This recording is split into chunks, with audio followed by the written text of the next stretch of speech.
Okay. Good afternoon, everybody. Welcome to the MLGW Board of Commissioners IRP listening session for Monday, August 17th, 2020. I want to welcome you today. This meeting is officially called to order. Can we have the roll call, please? Board of Commissioners roll call. Commissioner Wishnia. Here. Commissioner Pullman.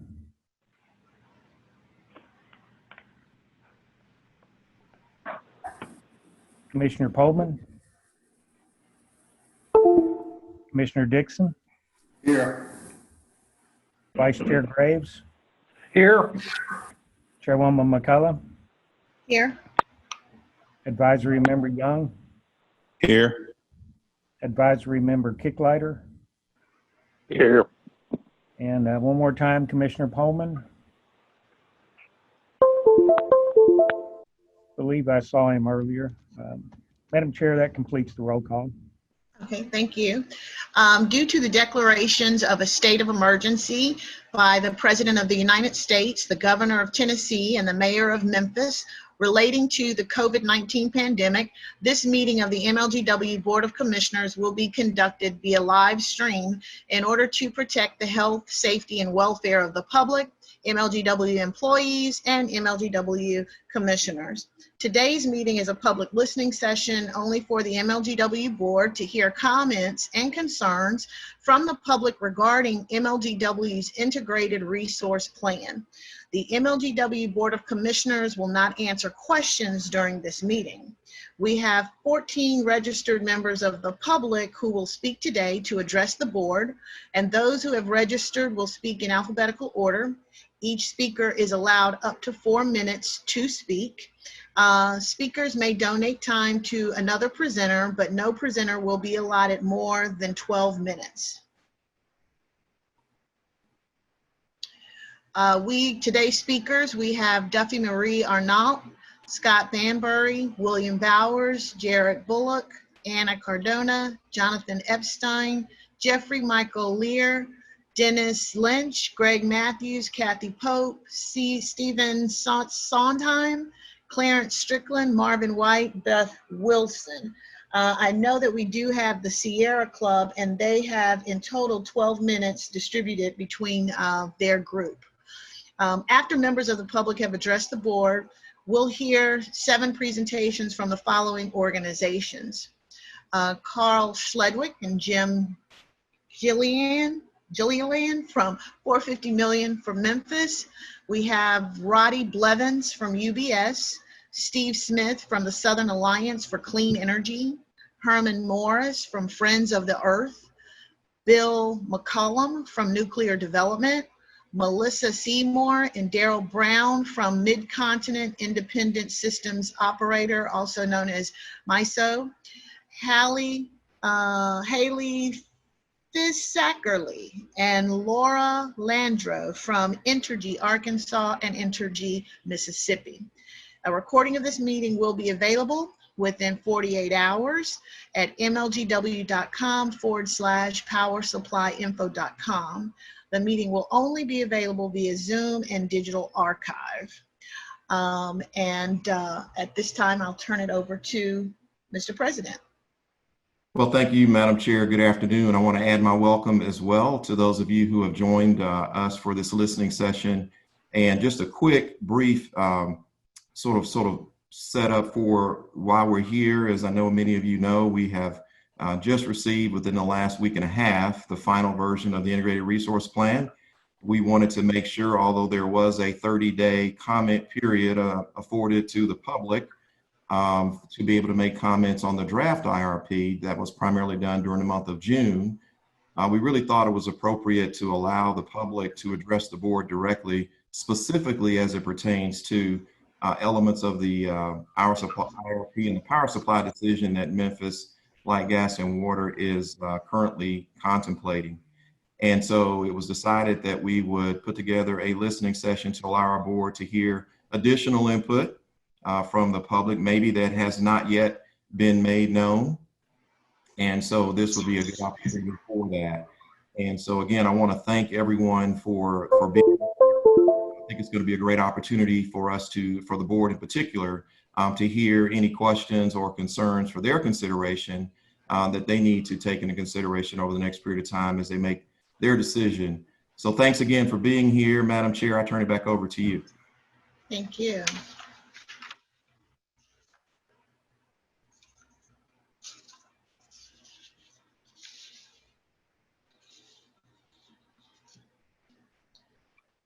Let's see, I think we're just a few minutes early from a 2:15 start. Do we want to wait exactly 2:15, or are we ready to go ahead and start with Ms. Duffy Marie Arnault, Mr. President?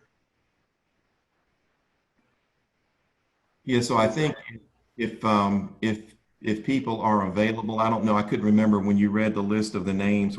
Did we have everyone on that's registered? We can go back and check.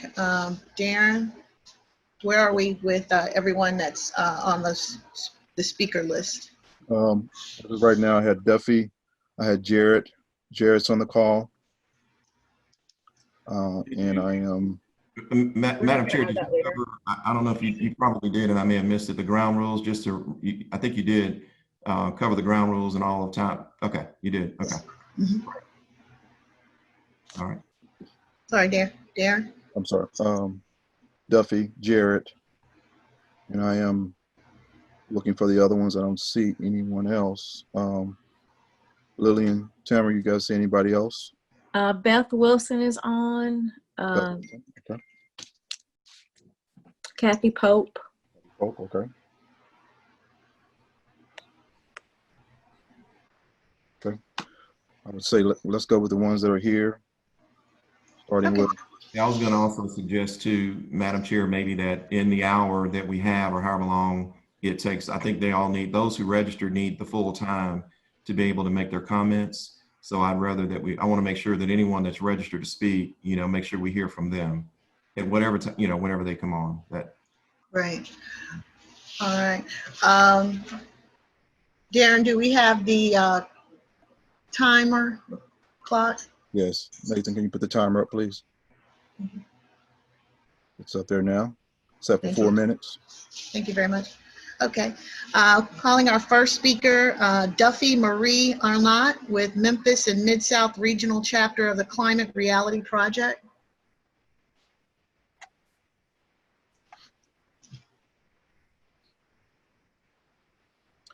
She was on earlier. I don't see her name in the list anymore. Okay. We can come back to her if she comes back on. We'll move right on to Jared Bullock. Hello, everyone. Can you hear me? Yes. Great. I just wanted to speak on behalf of Leadership Memphis and just thank TVA for their continued support of our organization. It's really important that we recognize TVA and MLGW as a great community partner. I mean, their investment in our programs allows us to continue to do our best work. And I imagine there are a lot of other nonprofit groups that feel the same way. They also continue to put their employees in our programs to help make better community leaders, which makes a better Memphis. And I want to encourage MLGW to consider their decision on an energy partner. It is also a decision of what type of community partners we would like to see in this area. So I just want to thank them for their support. And those are my comments.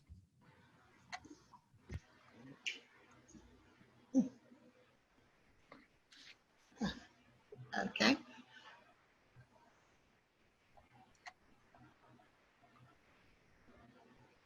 No, Miss Kathy. All right. Kathy Pope is here. Okay. Move Hi. on. Go ahead. I'm sorry. I'm sorry. Hi, it's Kathy Pope. I'm president and CEO of Mid-South Food Bank. And I just want to speak on behalf of the same thing. Thank TVA for being such a great community partner. They have supported the food bank from early on. Well, I've been here a year. And so we started that relationship right after I got here in probably September. I have found them very concerned with feeding our children. They know that 44% of our children in Memphis, Shelby County live in poverty. And so they were very concerned, that the staff that with whom I've worked with, concerned with feeding that vulnerable population. So not only helping us build our infrastructure, they were instrumental in helping us put up a school pantry in a low-income neighborhood so that the children and families had access to food right on campus. And then right after the pandemic, the staff was very concerned with how we were doing and what our needs were. They are in constant touch through email and phone, wanting to know how to serve. Their employees will have been volunteering on mobile pantries. Once the pandemic hit, again, we were targeting our children particularly, and we did kid-friendly mobile pantries so that we could feed the children when the school, when Shelby County School closed the middle of March. So they participated in that. They've been very great partners financially through relationship building, through targeting our most vulnerable, and just wanted to speak very highly of what a great community partner they are. I do find that Memphis has that. We've got great community partners. We have a very caring community, but particularly I've been very impressed with TVA and how concerned they are with serving the most vulnerable in our community. And I thank them for their support, and very thankful that you're allowing me this time to speak. Thank you. Mr. Marvin White is here. Okay. We have Mr. Marvin White, Shelby County ratepayer.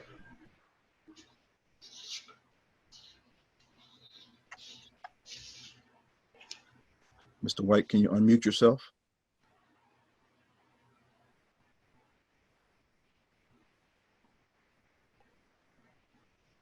Still muted. Sorry, can you hear me? Yes, absolutely. All right, very good. Thank you for allowing me to speak. I'll be very brief. I did have just some general statements and comments. I think it's vital that we pick a company that supports our local businesses and our business community. It's critical that whoever we select is on the ground here in Memphis. There's a huge push to keep dollars circulating locally. And to my understanding, TVA is the only entity right now that's governmentally mandated to support economic development. And that's very important for me as a business owner and a lot of my colleagues. And we've seen TVA has partnered with the city of Memphis and other economic development entities to make sure that we have companies that they attract companies to come in and invest more in the local Memphis community. I believe that the board and the MLGW needs to consider more than just surface level information. We really need to dig deep to see if we can find partners that consider all the elements of our community and our business community in particular. If there's anything that we can do to try to continue to attract those types of companies, and keep TVA and keep them investing locally, I think that's very important for us. Thank you for your time today.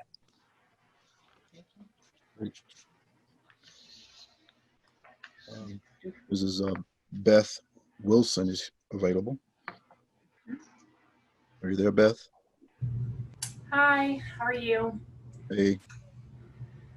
Okay, well, as the others have stated, thank you so much for the time to be able to publicly comment. And you know, obviously, I'm a local, born and raised resident, and care very deeply about the environment here in Memphis. And just wanted to express my concern about the transmission lines that the recent reports have said will have to be built across the Mississippi River. And as I've been thinking a little bit about these lines and how that will affect the river, I've also been greatly concerned with what happens if that proves to be more difficult and time consuming, i.e. expensive than planned. Kind of seems to be a risky and unknown path for us to take as Memphians, and just wanted to throw that out there and see what the board's thoughts were around that, and just kind of shed some light, I guess, on the recent reports that have been made.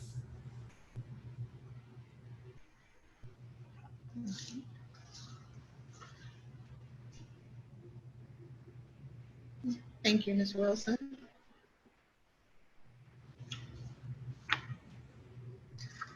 Okay, Darren. Did we have Duffy back on? Duffy Marie Arnault back in the call? I don't see her. You do not? No, I do not see her. She was on for a second and she's gone. Okay. Do you want to call for Anna Cardona? You see her? Is Anna there? I don't see her there at all either. Okay. Jonathan Epstein? Do not see Jonathan. Okay. Jeffrey Michael Laird? Nope, do not see him.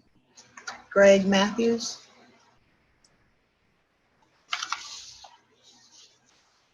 Nope, don't see him either. All right. Well, again, we can go to, if the Sierra Club is ready to move forward. Again, it looks like we have quite a few people there. I'd just like to reiterate that's at 12 minutes in total for the Sierra Club, however they distribute that. So can we set it for 12 minutes, please? Thank you. All right. Okay. And let's call see who do we have that's listed here. Do we have Scott Banbury on? Yes, I just unmuted myself. Okay. Do we have Williams Bowers on? I think we said we had Stephen Sondheim on. Yes, I'm here. Okay. And we have Clarence Strickland. Do we have Clarence on? And we have Dennis Lynch. Nathan. Yeah, Nathan, yes, I'm on, but I object to the way you're handling the time. Nathan, can you reset that, please? Okay, Mr. Lynch, you have issue? Yes, I think each speaker should be given 4 minutes. We didn't ask you to consolidate all the Sierra Club speakers. If you're going to consolidate the Sierra Club, you should consolidate other groups as well. Well, I think it's working out exactly in your favor. So we have 3 members, so that's 4 minutes. And I'm sorry? I was the first person called. This is Scott Banbury. And, I would like to point out that the IRP, you can go ahead and start the timer. I guess we're going. So Scott Banbury, longtime citizen of Memphis. I'd like to point out that the IRP clearly shows that Memphis is best off investing as heavily as possible in renewable energy, solar in particular. And I hope that's going to be MLGW's main concern as they move forward, that regardless of where we get our power from, the wholesale market, that direct local investments in solar energy is the best thing. With that said, since we have this total of 12 minutes, I want to give the rest of my time over to Dennis Lynch, who's been doing an admirable job of representing the Sierra Club throughout the process.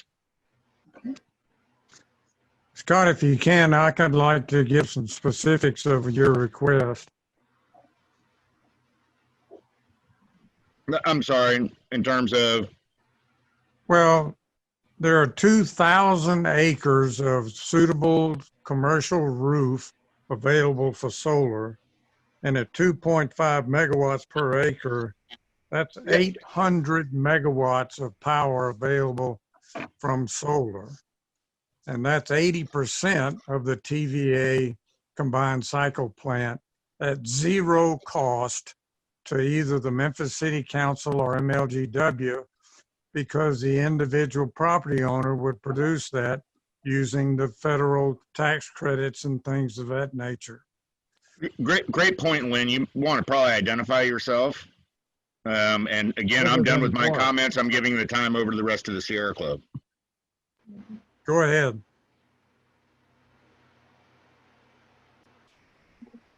Okay. Okay, I'm going to go. All right. This is Dennis Lynch. I'm the conservation chair for the local branch of the Sierra Club. Also been a member of the MLGW's Power Supply Advisory Team. and I was part of the Sierra Club's Tennessee review of the TVA's 2019 IRP. I have degrees in mechanical and civil engineering from MIT. I want to thank you for having this listening session. It's very important to have public input and not just quantitative analysis as key elements to MLGW's power supply strategy.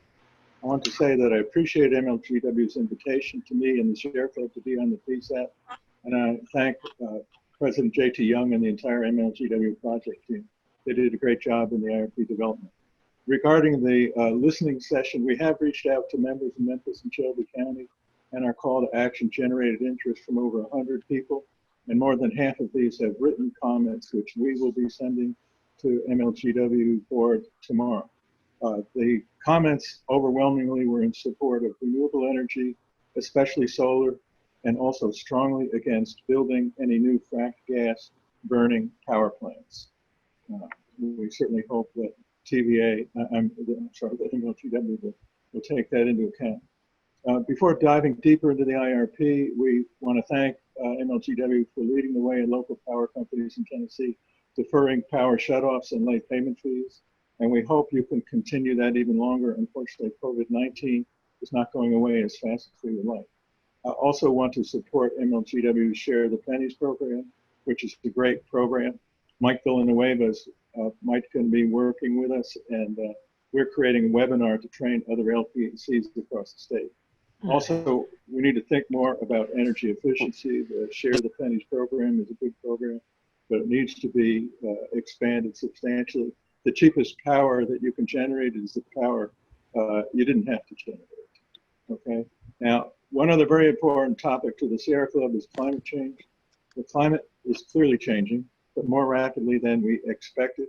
There are professionally generated and thoroughly vetted reports from the UN and from the US, which say that there are only 10 years left to make the necessary changes to avoid major climate catastrophe.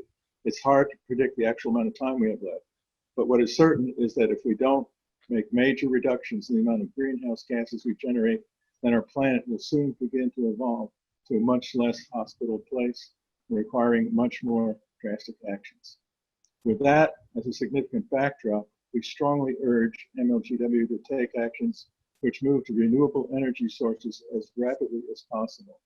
With regards to the IRP, MLGW needs to build 0 new gas-burning power plants, install solar plus storage as rapidly as possible. I would say the IRP didn't do a good enough look at storage options. Also significantly expand Share the Pennies and other energy efficiency programs, which I already mentioned, and connect to wind resources in Oklahoma or Kansas. I think the consultants knocked those out too early without a careful review. And then finally, make sure to remain flexible in a rapidly changing industry and environment. Memphis and the city, MLGW and the city of Memphis need to take the right action now and become a leader in moving American cities in the right direction. The economics support this decision, as shown in the IRP, and MLGW should not build more gas-burning plants, as I said. I apologize that I didn't bang this drum harder during the PSAT meetings. We should have had a 10 or 20-minute presentation on the climate crisis. I do thank the board for the listening session, and thank you for this time. And I'm finished. Thank you. Okay. Don't think we heard from, did we hear from Scott Banbury? Yes, you have Steve Sondheim now, and Lynn Strickland maybe when Steve is done. Go ahead, Steve. Thank you very much. If I'm quicker than the 4 minutes, I wouldn't mind yielding my time. I've been dying to say that. Yielding my time back to Dennis. But anyway, yes, I'm Stephen Sondheim. I've been involved in monitoring TVA since 2003, and I have a lot of respect for Memphis Light, Gas, and Water, doing a great job over time, cooperating with the environmental community in a number of ways already. And I have to tell you, I'm extremely excited about local control, like the previous speaker said, of our power for jobs, and also because we locals know more what our needs are. I'm very excited about the fact that I was in on some of the meetings, that the folks developing this plan think that within 5 years from the start, that they can do it totally with renewable energy. We certainly don't need fossil, and we don't need gas, which is fossil, and we don't need nuclear. Right now, TVA, if I'm not mistaken, is 41% nuclear. And I heard from the folks developing this IRP that they think they can do it without nuclear. Nuclear costs too much. And as a cost comparison between fossil, including gas and nuclear, compared to renewable, even right now, as I understand it, renewable is less expensive and becoming more so all the time. So I just don't understand why the market doesn't move there. And I'm very excited. Actually, Memphis Light, Gas, and Water, as far as I know, is the only utility in the country pushing on a plan to do totally renewable. And that's very exciting. We could be a model maker, a history maker. I also want to say that from previous studies, we collectively as a society and in Tennessee and TVA, we waste 40% of our energy. And I did some work with Mayor Wharton and the city council about a program called Cool Cities, where the notion was to find inefficiencies and to reduce them and to save money that way and to use that saved money to get more efficiencies. So I don't know if I've heard that much about that. I think Memphis Light, Gas, and Water, it would behoove them if they decide to go on their own to emphasize efficiencies tremendously. It's the cheapest way to go. It means you need less energy.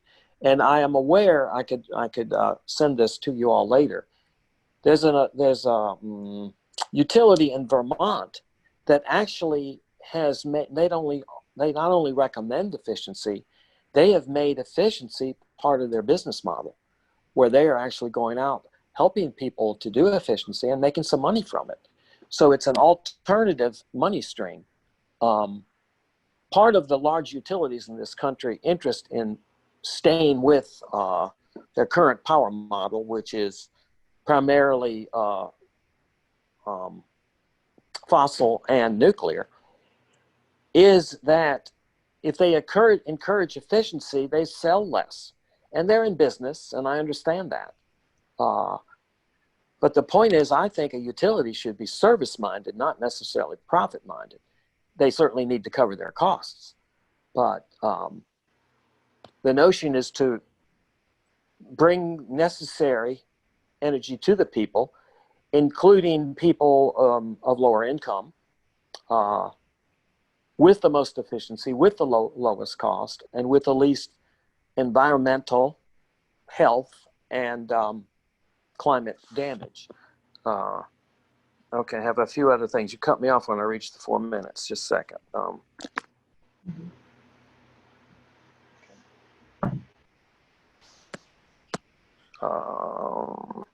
Well, I was going to use this pun. I'm looking forward to a clean start that Memphis Light, Gas, and Water could do. No pun intended. The other thing is, if we signed a contract with TVA for 20 years, who knows what's going to happen in the 20 years? There's most likely going to be major new technologies that allow for cleaner energy, better use of energy. We don't need to lock ourselves into a 20-year contract. And another notion that I just came up with as far as the lady's comments about the transmission is, why, if we don't have all of our own transmission by that time, why don't we contract with TVA for a little bit of theirs? It doesn't have to be all or none. It would behoove them and it would behoove us. Let me see if I had anything else I wanted to say. Well, basically just to emphasize that it's looking like renewable is not only the cleanest, but the least expensive. So the other thing I wanted to say is many of the national utilities, including TVA, have been guilty of actively discouraging renewable. actively having marketing campaigns to discourage it, and also reneging on some of their plans. In other words, they stated they were going to do more renewable. They stated they were going to help individuals develop their own renewable, and they have come off those plans and actually interfered with them. I don't think that's a good way to go. And I think if the motivation for Memphis Light, Gas, and Water was to do their own thing, they would encourage, not discourage, this renewable. Well, thank you very much. And if there's any more time, I hope Dennis can use it. Thank you. Thank you very much for your comments. We have Anna. Okay, Anna's in. Okay. Okay, we'll move right on to Miss Anna Cardona, please. Good afternoon. Thank you so much for having me with you here today. I really appreciate being given the platform to speak with you guys, and I take a great interest in the county renewable energy, and appreciate MLGW being open to feedback. What we're seeing is that renewable energy is not only a smart investment for the future, but it's also a smart marketing tool. What I think MLGW has an opportunity to do is create resources for the community that are renewable, but also create a unique model, a standard model for which other cities in the nation could look to for how to start implementing smart technology. I think we have a very real opportunity while we are getting more control locally to drive that conversation and to make Memphis and the Mid-South stand apart. And therefore, those types of marketing opportunities create other opportunities, like businesses who would like to move to the Mid-South and move their operations. Those kinds of investments in renewable energy have ripple effects which will benefit not only MLGW, not only the community itself, but also provide potential new members of the community and new streams of revenue for MLGW. So I don't have, I mean, I could go on to offer you statistics about why it would be advantageous for MLGW. Take a look at RFPs, particularly give weight to companies that can provide renewable energy. I think that's a given that we would want to shop around and get the best price, but not only get the best price, get the best value and the best return on investment. And I find that there's so many avenues of return on investment with renewable energies. So I really appreciate you giving me the opportunity to talk, and I will turn my time back over. Thank you so much. Thank you very much. Duffy is back now. Okay, perfect. Duffy Marie and Arnault, Memphis and Mid-South Regional Chapter of the Climate Reality Project. Good afternoon. Thank you so much for this opportunity. Our national group just finished its first fully digital climate leadership training conference of 10,000 global leaders, and we were so proud of the turnout from Tennessee and the Mid-South region. We appreciate you hosting this session and for giving us the time to speak.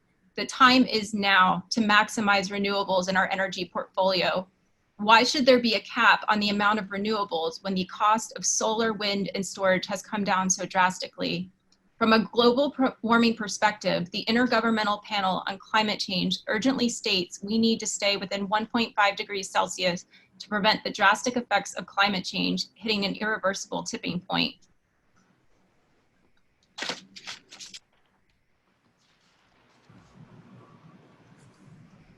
The Paris Accord was set up to have countries around the world commit to carbon reducing goals, and we have a year to strengthen those goals before COP26. We need to make sure we are on track locally to exceed the goals of the Memphis Climate Action Plan as well.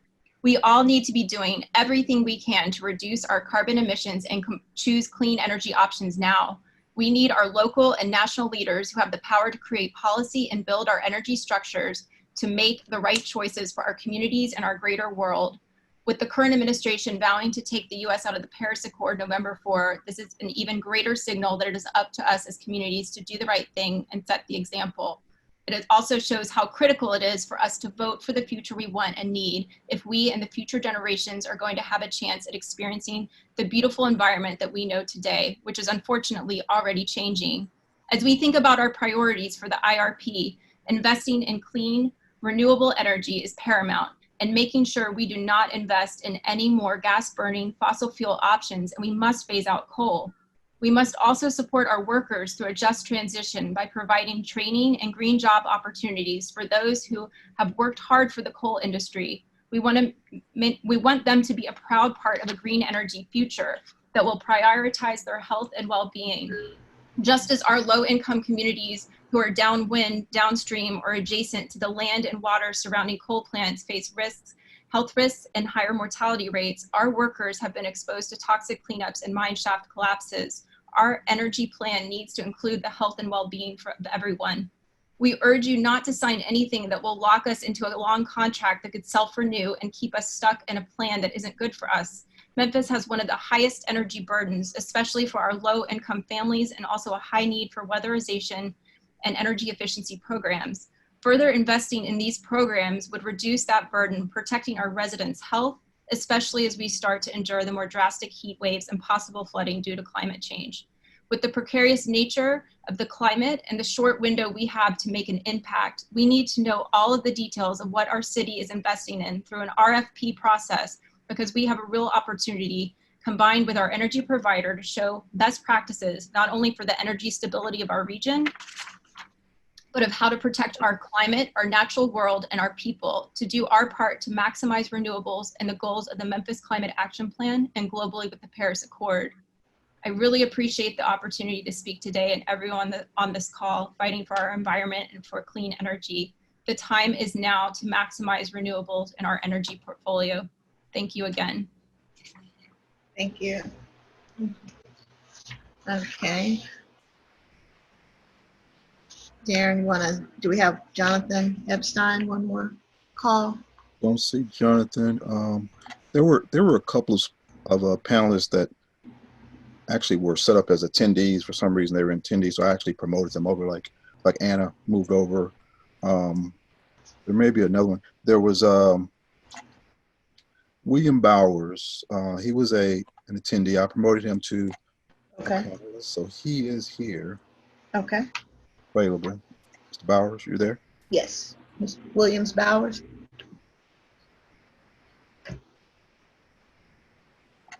Do you see him? Yeah.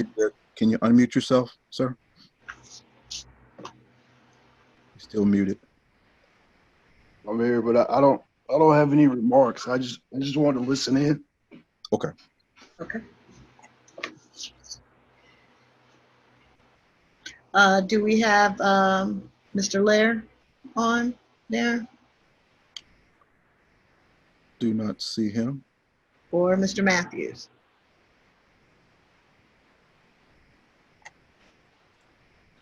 Check, see if he's an attendee.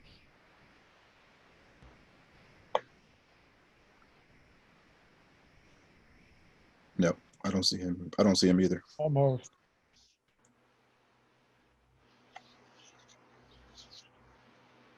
Nope, that's it. Okay. Okay, well, if that's the case, I think we've gone through our public comment section. So we will take a short break 15-minute break and start back at 3 with the prepared presentations.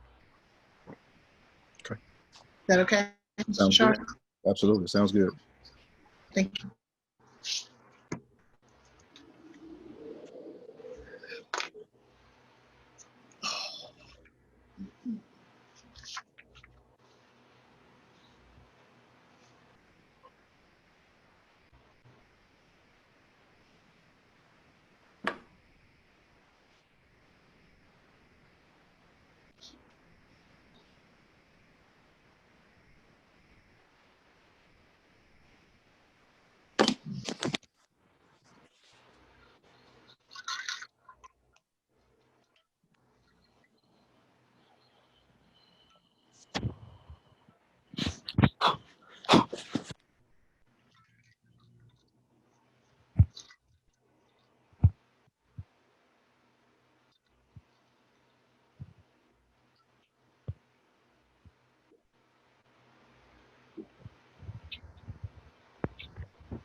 Hey, Becky, can you just show me what the first slide is when we start at 3 and practice just switching the slide over?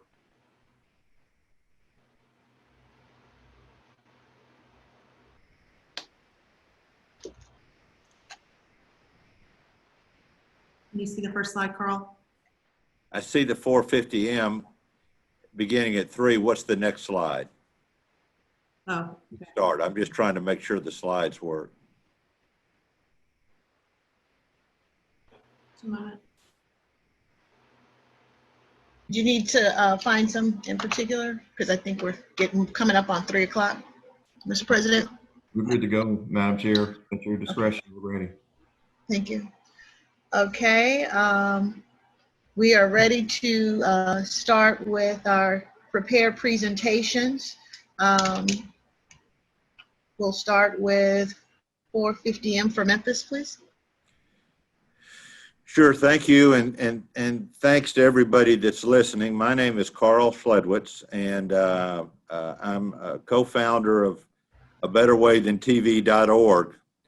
And for those listening in, what you're going to hear over the next 2 hours is our attempt to bring all the various organizations and individuals and entities that have been working on trying to convince the city and Memphis Light, Gas, and Water to leave TVA to come together and share their opinions with the audience, with the city council in particular, and the Light, Gas, and Water Board in particular. And I do want to thank Light, Gas, and Water for accommodating us.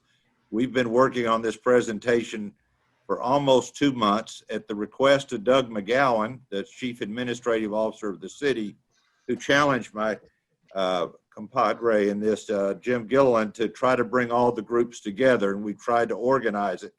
When we discovered Memphis Light, Gas, and Water was also having a listening session, we decided to join forces, so to try to not to be duplicative.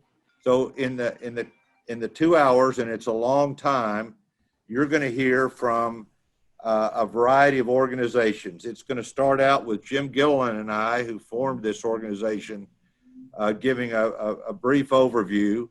And then we have an attorney who has written an opinion, as well as talked to many lawyers here in Memphis about what the savings can be spent for by the city of Memphis. That opinion's on our webpage, abetterwaythantva.org. And then you're going to hear from the Southern Alliance for Clean Energy, followed by the Friends of the Earth, Herman Morris, and he's going to have one of the gentlemen that's done a study talk about it.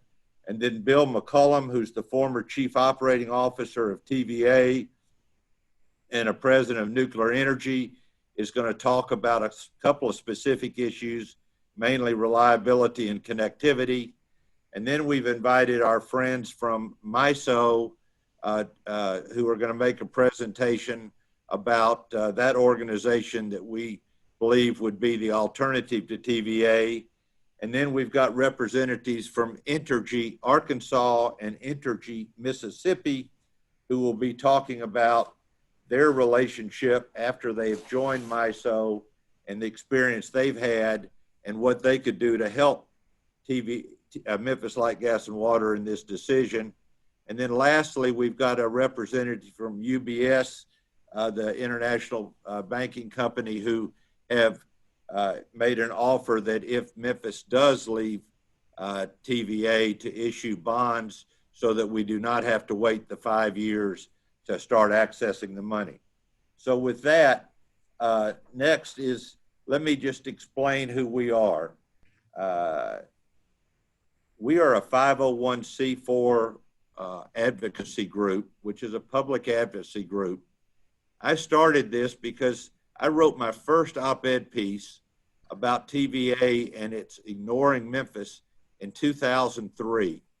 In the previous public comment period, there was a lady from the food bank who said she was grateful that TVA had made a donation to her organization, and I'm grateful they did as well.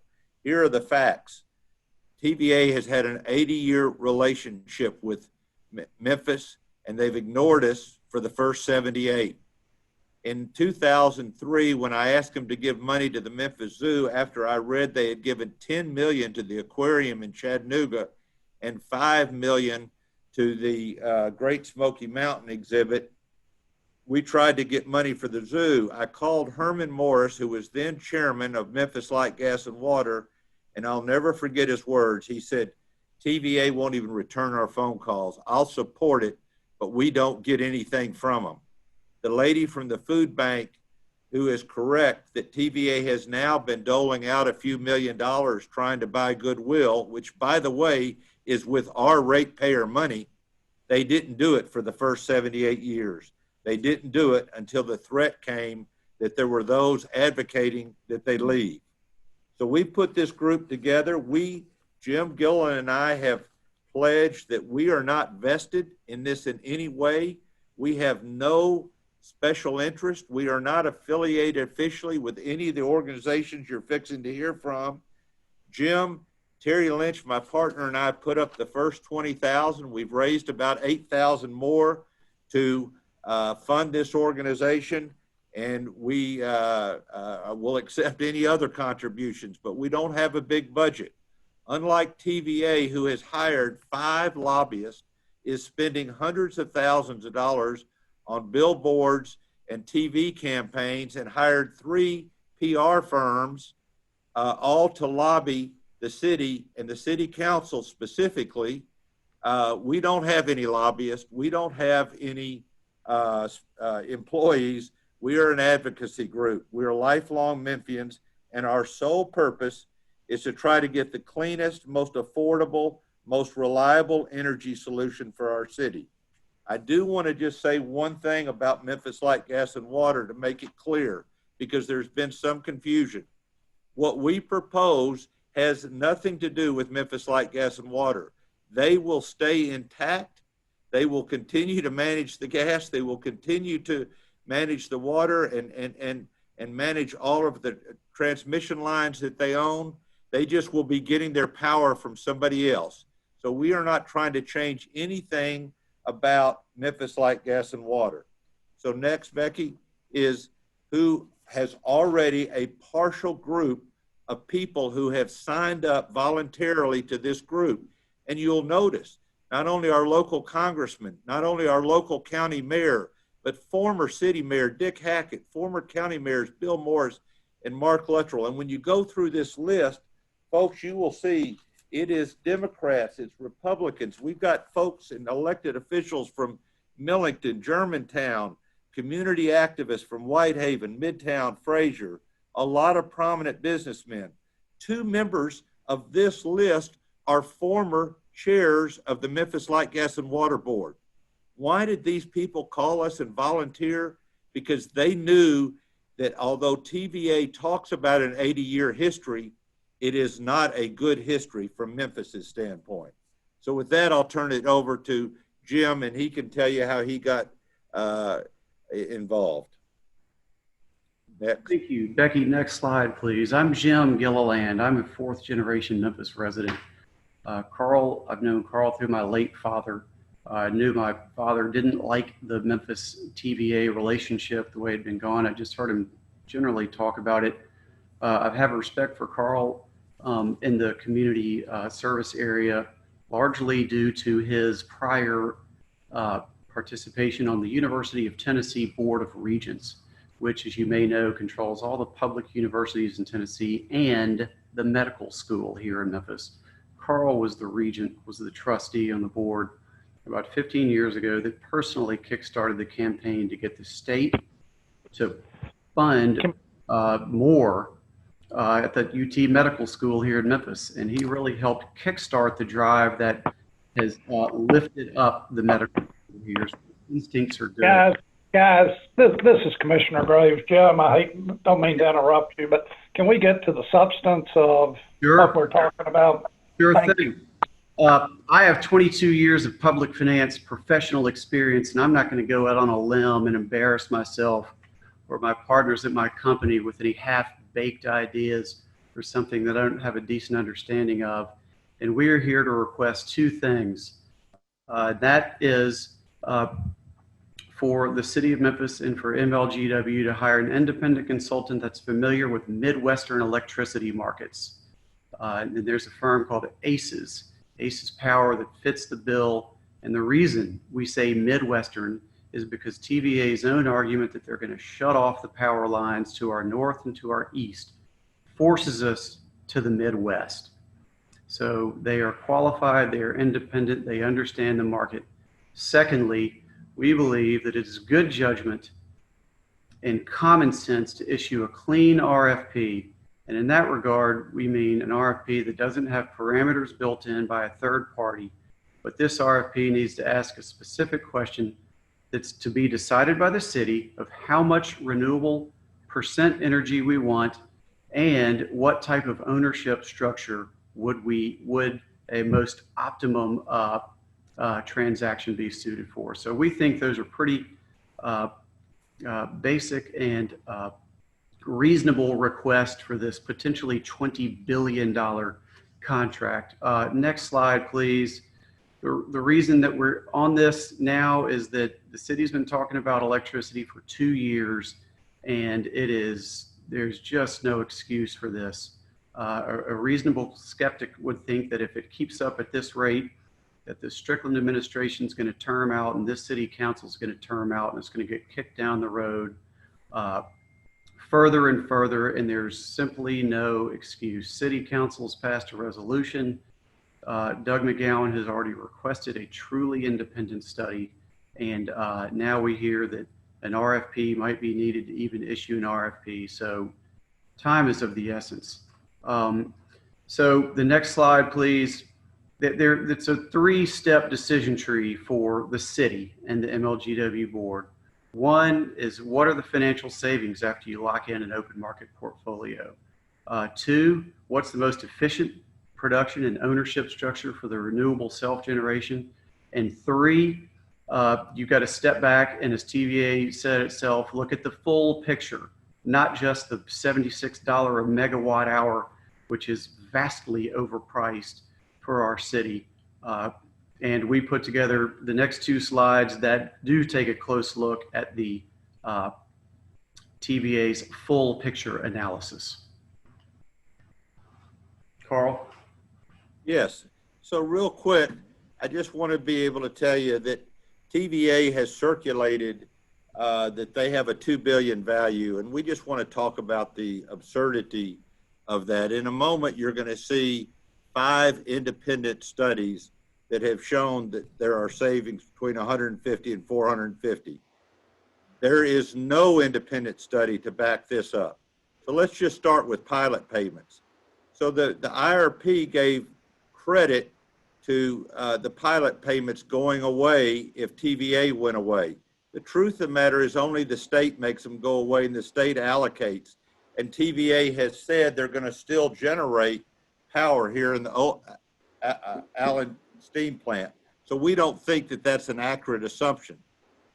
the TVA claims that they spend 13 million, between 13 and 14 million dollars a year aiding Memphis in economic development. And there is no doubt that TVA helps with economic development in Memphis. But if there's anybody that thinks that the value of their help is in this, they have no backup for it. They've never backed it up. It's 4 to 5 times the size of our entire Chamber of Commerce budget. So I know they help, but they don't help that much. And then they've got this Memphis community support, which is donations that they started making a couple of years ago. Keep in mind, that's our money that they're donating back. They get to pick and choose. And Herman's going to go over later and show you how that hadn't happened for a long time. And now all of a sudden they want to act like that they're good Samaritans. And then they've given this new Core Communities Revitalization Energy Program, which is the latest offer that they've made, which may be real or may not be. But it is long overdue. And if they did do that, I'd give them credit for it. And then they talked about being willing to help Memphis by buying our own transmission line for $400 million. Now keep in mind, they pay us 35 to 37 million a year. So today, with interest rates where they are, the city could go borrow $700 million, allocating that $35 million TVA payment that we get each year and still own it. But TVA is gracious enough to say they'll buy it from us for $400 million, which, by the way, if we sold it to them, would be selling our soul. So the next item is they have offered that if we signed a 20-year contract, that they would give us a rate reduction. And now they are saying that they will let us do up to 5% of our energy on our own for solar, which you're going to learn later. Solar savings could be so much more than that, but we are constricted to only 5%. Right now it's 3%. They've agreed to raise it to 5%. So next slide is back to Jim. So why even consider a change?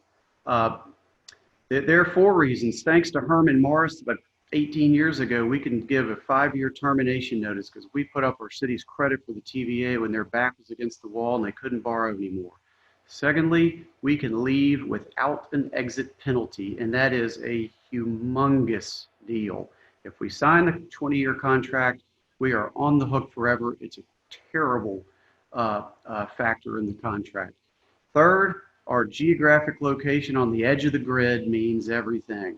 We have it, Nashville doesn't, Knoxville doesn't, Chattanooga does sort of, but they've got the headquarters and thousands of jobs and benefits they pay themselves, so they're not interested. And finally, we want a power provider who offers benefits relative to Memphis being their largest customer. Carl? Yeah, so the next slide is people need to realize, and the Memphis Light, Gas, and Water website is kind enough to have copies of these first 4 reports. Our webpage, our website, A Better Way Than TVA.org, has copies of all of them, plus the SNAP's Energy Economic Report. So with the new IRP, which was not on here, the Siemens report that was just finalized literally weeks ago, there have now been 6 independent studies, 2 of them alone authorized by Memphis Light, Gas, and Water. And what do they all have in common? They all say if Memphis left TVA, they can save money. They all differ by how much money that can be, but it is all 200 to 450 million in the first year, 5 years after you leave, and each of them go up by approximately 100 million a year in the 10th year on. But every one of them say the same thing. Until you do a request for proposal, you can't validate all of these numbers.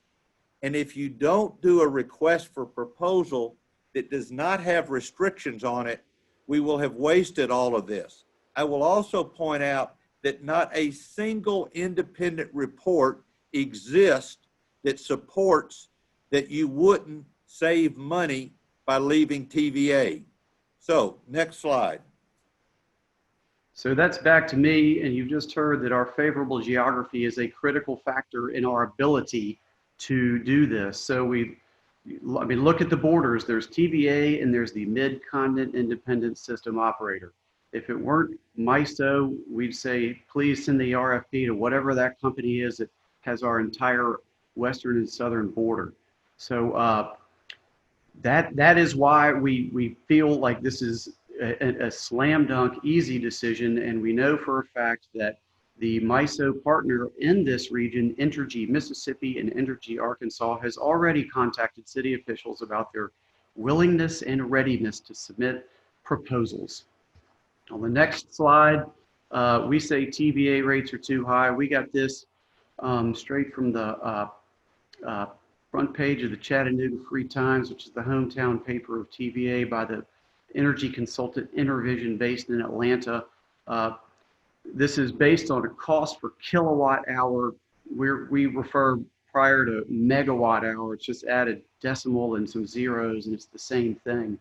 So TVA says they have among the lowest rates in the country. They do have low rates on their 21 direct serve industrial partners within the state of Tennessee, but the 3.5 million other residential and commercial customers are paying $76 a megawatt hour for wholesale energy. On this list, TVA's ranked 10th. So that's not looking too good. And we duly note that the lowest cost is Union Electric of St. Louis. And what about St. Louis? They're in the Midwest, part of the Midwestern electricity market. So convenience, we're just looking at the numbers. The following page, we put our own calculation on how we get to the savings. I got these numbers straight from the MLGW audit footnotes. This is from 2018. I know the 2019 annual report just came out, but it's $76 a megawatt hour currently. This slide says 74. But this is how we get there. Finally, on the next page, you're going to hear from MISO and from Mr. McCollum that MISO is reliable as TVA, despite lots of comments from TVA otherwise. And my final slide on the next page is about the TVA proposed contract. It provides big benefits to TVA while providing no firm commitments from TVA. We heard on the prior call, we're locked into a 20-year evergreen notice in an era of rapidly declining energy costs. So I think you can take advantage of of technology advancements, not in that contract. So that's bad. Secondly, they can raise rates anytime they like through the fuel adjustment clause, grid access fee, and anything others, so long as the base rate doesn't increase that they've made the big loud pledge about. So that's smoke and mirrors. Finally, or bullet number 3 is that they have a firm cap on renewable power outside of them, which is basically microgrid technology solar, which is what the Memphis 3.0 is screaming about having. And finally, we have no exit fee right now, as I mentioned earlier. Under this contract, it's a quote unquote reimbursement of the wholesale discount, which after 20 years is almost $250 million and would go up every single year. So the contract is terrible for its partners, and that's what I have. So next, everybody knows an IRP was just finished, and it was commissioned by Memphis Light, Gas, and Water. They paid Siemens $750,000. They spent over a year doing it. Siemens is a very well-respected company. They certainly know what they're doing, but I do not mind telling you that we had very serious questions about their objectivity. Siemens considers TVA one of its largest customers. They opened an office in Chattanooga, dedicated an office to service TVA. So I don't think that their objectivity I think it's fair to question it. So when they came out with their report, we want to point out a few things they did that we think spin things or assume things wrongly. So you read in the newspaper that Siemens, even in spite of its lack of objectivity, in our opinion, still concluded that we could save $150 million. That's what the headlines was, $150 million. If you look on this new finalized RFP report, I think page 31, at one point they say 160 million. But let me tell you what they did do. If you, by their own admission, if you compare it to today's TVA rates, the savings go up $70 million. They put in there, page 31, that TVA is assuming that they are going to lower their rates, and they put their lowered rate assumptions for the next 5 years in there and gave them credit for it, yet there is no plan for TVA to lower their rates. They have never lowered their rates in their history. You're fixing to hear later reports and independent analysis from everyone that's fixing to talk that everybody believes TVA has nothing to do but increase their rates. So right off the beginning, if you compare what are the savings off of today's rates, it's 220 million by this IRP. Secondly, they said that TVA would not have to will its power into Memphis Light, Gas, and Water if they leave TVA. And all of their assumptions assumed that. You're going to hear from MISO that MISO's analysis was using the assumption that they could not access TVA's transmission lines. Later, you're going to hear Bill McCullum, the former chief operating officer of TVA, talk about when TVA tried to do this to another distributor. FERC, the Federal Energy Regulatory Commission, ruled that they couldn't do it. Yet TVA still says they're going to try to do it, and the Siemens report assumed they were going to be successful. That alone would have saved hundreds of millions of dollars, and MISO will tell you that they did not analyze whether or not what they could do had they had free access to the transmission lines. Then you've got TVA is assuming that the Siemens report assumed that when they left, that since the Allen steam plant would still be owned by TVA, that Memphis Light, Gas, and Water would have to bear all the cost of reconnecting it to TVA. We've never seen anything in writing to assume that. Once again, driving it all up, and the end of the day, the savings with that one change is 220, and it gets much larger. So there were a lot of flaws in the IRP. The biggest is that they used TVA's assumption that we couldn't access their transmission lines, which the Federal Energy Regulatory Commission has already ruled to the contrary, and they assumed that TVA's rates were going to go down, something that's never happened. So next slide, just quickly summarizing next. Just our belief is the savings are close to 450 million. MISO's rates, you're going to hear, and they're going to show you, average 20 to 40% less than TVA. Now keep in mind, TVA charges Memphis Light, Gas, and Water a little over $1 billion a year. So if the rates are 40% less, that's how we come up with the 450 million. You're also going to hear that the IRP did say the reliability, there is no difference between TVA and MISO. And MISO is 5 to 6 times larger, much more stable, much more reliable in our opinion than TVA. So let's compare TVA and MISO real quickly. 2 slides, and then I'm going to turn it over to Larry.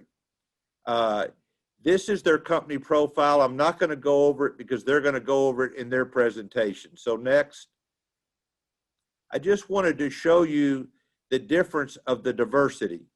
TVA's directors, all, the requirement appears to be you have to be a white, rich male, and that is their diversity that is running TVA. and I want you to compare it to MISO's. Now the next slide. I want you to look at MISO's executive team compared to TVA's executive team. And by the way, Jeff Leish probably makes more than that entire page to the right, one man. I don't know if people realize this, but TVA last year not only paid him $8.1 million, they have 20-something individuals on their payroll that make over $1 million a year. They paid out $133 million in bonuses last year. They just bought a new $12 million, well, it wasn't new, but they just paid $12 million for a helicopter to go with their 2 jet planes. And people don't realize they got criticized by the Inspector General for taking their jet planes for meetings between Knoxville and Chattanooga. The TVA team, folks, is a dinosaur, and they're a bureaucratic, bloated agency, and we are paying all of those salaries. We are paying for that lack of diversity, and that's why they're unstable. It's why President Trump criticized them most recently, and it is why Congressman Cohen, who probably they never agree on anything, criticizes them. And can you imagine that how unstable they are and how unpredictable they are, that during this pandemic time, they elected to outsource 200 jobs to India in June during an election year and a pandemic, which obviously they've now been forced to reverse themselves. So with that, I just want to introduce a lawyer, and he's going to briefly tell you, and his opinion is going to come up on the screen, but we're not going to go over it. But I can tell you that Larry's opinion is on our webpage, abetterwaythantva.org. So people ask, what would happen if the savings are real? So just let me tell you in summary, and Larry will agree with this, that his opinion, and I can tell you, we have shared this opinion with several of the leading law firms in Memphis, and we have not gotten any to disagree with us. But because of the way the charter reads, 50% of the savings could go back to the city general fund. The other 50% would go to ratepayers, reduction. So quickly, let me tell you what that would mean.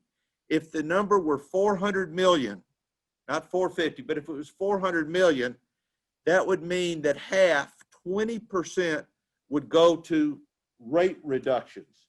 So for example, the Memphis Zoo pays $1 million in electric bills a year. They would get 200,000 savings. The average home in Whitehaven pays $150. They would get $30 a month in savings. The city of Memphis alone has, the school system has a $25 million electric bill. Their savings would be $5 million. The city of Memphis has $8 million. Their savings would be $800,000. It goes on and on. The other 20% could go to the city budget. So folks, our city budget is $700 million a year. If 20% of the savings went to the city budget recurring every year, that's $200 million more. It will be up to the city council how to decide, and the mayor how to decide to spend that, but let your imagination run with going from 700 to 900 million without raising anybody's taxes, and at the same time you've cut everybody's utility bill by 200 million. That's why $1 million to $1.5 million a day at savings are at risk here, and that's why we're encouraging the Memphis Light, Gas, and Water Board to get on with doing an RFP, and there's one on their desk that can be executed and finished in 90 days, and then we can prove whether these savings are real or not. So Larry is an accomplished lawyer from Chicago that's been working in this space for a long time, and he's been working on Memphis issues for a couple of years. So Larry, explain your opinion. You're on mute, Larry. Larry, you're on mute, and unfortunately, if you're looking, it says he's Becky Hensley, but he's really Larry Blast. So Larry, Blust. I was about to say I'm very complimented to be called Becky Hensley, but my real name is Larry Blust. I've been a specialist in infrastructure, including bonds, for many, many years. I've done bond work in Tennessee, and I frankly actually was the guy who structured the forward purchase agreement that TVA used for Memphis. They didn't do it with the way our client had suggested it when we structured it for them, but we were trying to figure out ways of off-balance sheet financing for TVA back in the times when they didn't have any ability to do balance sheet. In any event, what I was asked by Carl to do and several other people in the city was to look at the law in regard to how could this money be used? Does it all have to be used for MLGW expenses and ratepayer reductions, or can some part of it go to some very essential needs of the city of Memphis? And the answer, as Carl indicated and put in writing in my opinion to Carl, is that the charter is very clear. Memphis is basically what we call a home rule. It's subject to a charter granted by the state of Tennessee. In 1939, that charter was amended to transfer from one part of the city of Memphis to another. MLGW, despite what people sometimes think, is actually an unincorporated division of the city of Memphis. And MLGW received from the city of Memphis its existing infrastructure in 1939. When that was done, the legislature put together a charter amendment that said, okay, here's how you spend the money that comes from electricity. There was also a separate provision for gas and for water. They're not that much different. And I've outlined that, and I also attached the charter provision to my opinion. I outlined on page 2 what that is. And as Carl has indicated, the charter of the city of Memphis, which is like the constitution of the city, the charter of the city of Memphis expressly provides for the city council to pass a ordinance saying that X percent or X dollars of any revenue savings in regard to electricity of Memphis can be used for other purposes. That's number 6 in regard on page 2. It's limited to 50% of the annual, I hesitate to use the word profit, but that's what it means, the annual spread available, the profit available. So if you had a $450 million decrease in the cost of electricity, you'd have $225 million would be half of the money available. The percentage is 6%, but 6% is cumulative. And as far as I could tell, and I did not go back to 1939, by the way, but I think it's pretty obvious that this provision has never been used by the city of Memphis. So being cumulative, it could clearly sop up most, if not all, of that 50% amount. Now, I'm not a politician. I'm not recommending how money be used. All my assignment was tell us how it can be used. And you have my opinion here. And as Carl said, it assumes that if you wanted to use, if the city wanted to use this money for some other projects, they could.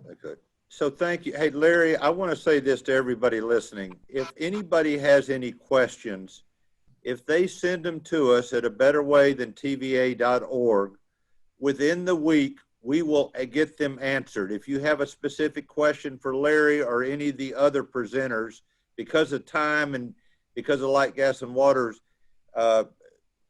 questions, I'm not having questions. We are not having live questions, but if you email us your question, we will get them answered by whoever you would direct them to, and we will post every question on our webpage. So next, I want to hear from the Southern Alliance for Clean Energy, and I'll turn it over to Stephen.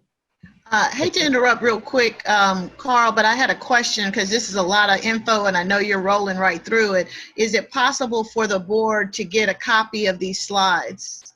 Yes, ma'am. We are going to put this entire presentation on our webpage, and we will gladly give the board a copy of these slides. Yes, ma'am. Thank you. Great. Okay. Well, thank you, Carl, and thanks for the members of the MLGW MLGW board and the staff and others who are listening. My name is Stephen Smith, and I'm the Executive Director of the Southern Alliance for Clean Energy. Next slide, please.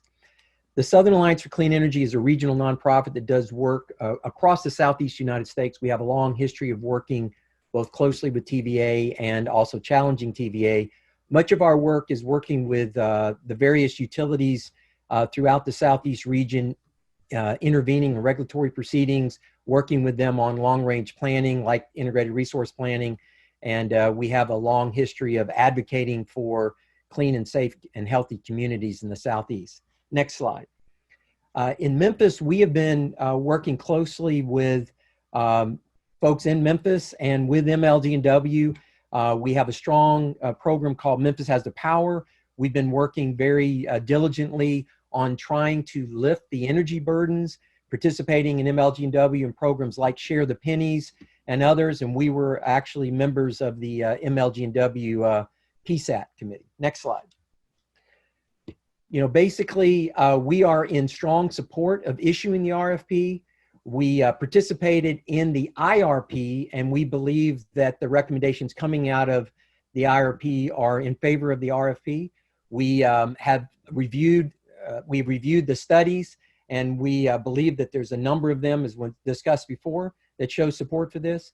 We strongly endorse moving quickly to issue an RFP for both supply and transmission services, and we support the development of broad principles that will guide the RFP in its development, review, and timing. And we think that the board should issue these principles, and we believe that the board and the city council should make sure that they're tracked, and there should be a process for following these principles through the process of the IRP. Next slide.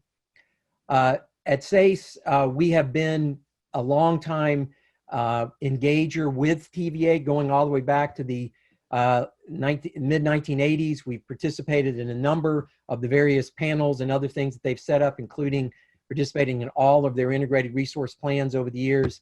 I had personally the opportunity to testify for the U.S. Senate about the TVA Kingston coal ash spill, and we have developed a number of concerns about TVA, which we'll talk about with our Not Public Power campaign. Next slide. So basically what I've identified and our organization has identified through our work with TVA is that really over the last roughly 10 to 12 years, TVA's values have begun to drift further and further away from basic public power values. We've seen that the executive staff and the board has basically taken on positions that are less in line with the historic mission of public power and that deep partnership that has been had with MLGW and other local power companies over the past 80 years. Just a few examples: the executive corporate compensation, the excessive expenditures on luxury items like the jets, the helicopters, the other things. Next slide. They, have shut down having actual real public input at the board meetings during the day of the board meetings, after citizens begin to come to them to express concerns about the repeated rate increases and the regressive fixed fees that TVA has had, both at the wholesale level and then encouraging regressive fixed fees at the retail level. And then, as was mentioned earlier, this most recent sort of just unbelievable example of outsourcing in the middle of a pandemic that elicited a strong response. You can learn more about a whole litany of these values that are not reflective at our notpublicpower.org page. Next slide. What I was asked to do is just share a little bit about the environmental factors that I think are going to have a long tail and have an impact on actually making a choice to seek alternative supply. And those include the risk of coal ash in the legacy coal-fired power plants, the fact that TVA, compared to their regional peers, is falling far behind on solar, the fact that emissions reductions were dramatic at one point, but now have plateaued, and this does not get at some of the things we heard about earlier about the need to have a real solid plan for carbon reductions as we move to confront the things with climate disruption and other climate change policy that are likely to continue to drive policy that's going to have a significant impact on how utilities are run. and TVA is far behind on their investments in energy efficiency. Next slide. So TVA has the legacy coal ash cleanup at 11 power plants. They've run over their history 59 coal-fired boilers. That number is now projected to be somewhere between $3 to $5 billion over the next 20 years. Whoever is shackled to TVA is their ratepayers are going to end up having to help pay down this tremendous burden of coal ash. And this coal ash has actually had a very significant impact, not only across the whole TVA region, but Memphis itself, through the contamination of the groundwater at the Allen plant, has experienced this very directly. But there are far greater issues that are at other facilities across the TVA region that add up for this $3 to $5 billion legacy commitment that TVA is going to have to deal with. Next slide. Every year we put forward a report on regional solar energy development that compares all of the large utilities in the Southeast and begins to show sort of where they are in advancing the clean energy agenda and advancing with clean, low-cost, renewable energy like solar power. And you can see in this slide this comparison between a number of TVA's peers, where the Southeast average is, and then you can see where TVA is. And they've repeatedly been awarded by us the sort of the laggard status on renewable energy development, particularly with solar power. And you can see how TVA compares to their peers. They are the orange bar at the bottom. Next slide. And Stephen, I might just point out that later you're going to see MISO's commitment to solar on a different slide. MISO isn't part of that because that was a Southeast slide. That's right. MISO was outside of the region. We were only working with the utilities east of the Mississippi. MISO has a completely different and positive profile. The other thing that we mentioned is as we have to grapple with the challenges of climate change and climate disruption, having a long-term strategy for carbon emissions and other greenhouse driving emissions is very important. TVA, to their credit, through retiring a lot of their coal plants, made significant progress over the last 10 to 14 years. But as you look at their most recent integrated resource plan, you begin to see that they're plateauing, that they don't have as aggressive or the sort of same level of commitment we've experienced in the recent past. And this is going to be, I think, a real challenge as this country begins to grapple more and more with setting policies into place. We need utilities that have long-term commitments to reducing their carbon emissions, because that's ultimately going to save their customers money and do the right thing for the environment. Next slide. TVA, we also publish an annual report looking at Southeast utilities where we do a comparison on where they are in their investments in energy efficiency. And again, you can look across this region, you can see a number of the big utility players across the region, and you can see where TVA stacks up in reference to other Southeast utilities. And again, TVA's commitment to really working with customers to lower their bills is much less than the average. And there's a number of other utilities that have much greater commitments. We know that MLGW has the ability to do a lot of these kind of investments if they had the resources to do it. And this is another, I think, real value that you'll see by issuing an RFP and working where you get local control, because you can really begin to pinpoint some of these energy efficiency savings. Next slide. So this is a critical issue in Memphis and has been the focus of a lot of our work in Memphis, has been these issues of energy burden. And many of you know a great deal about this. We understand that Memphis has housing stock. They've got a lot of challenges. And yet TVA has never really taken this issue serious until very recently, when they realized that a number of us have been calling them out for not making the commitment necessary.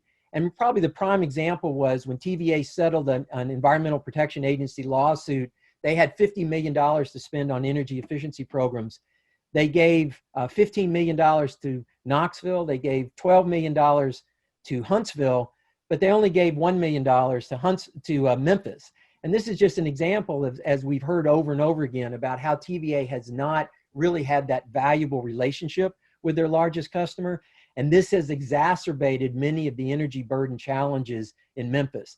That's why we were very pleased to work closely with MLGW staff on helping stand up the Share the Pennies program and the redesign. And we think that's a great program, but we all know that it's inadequate.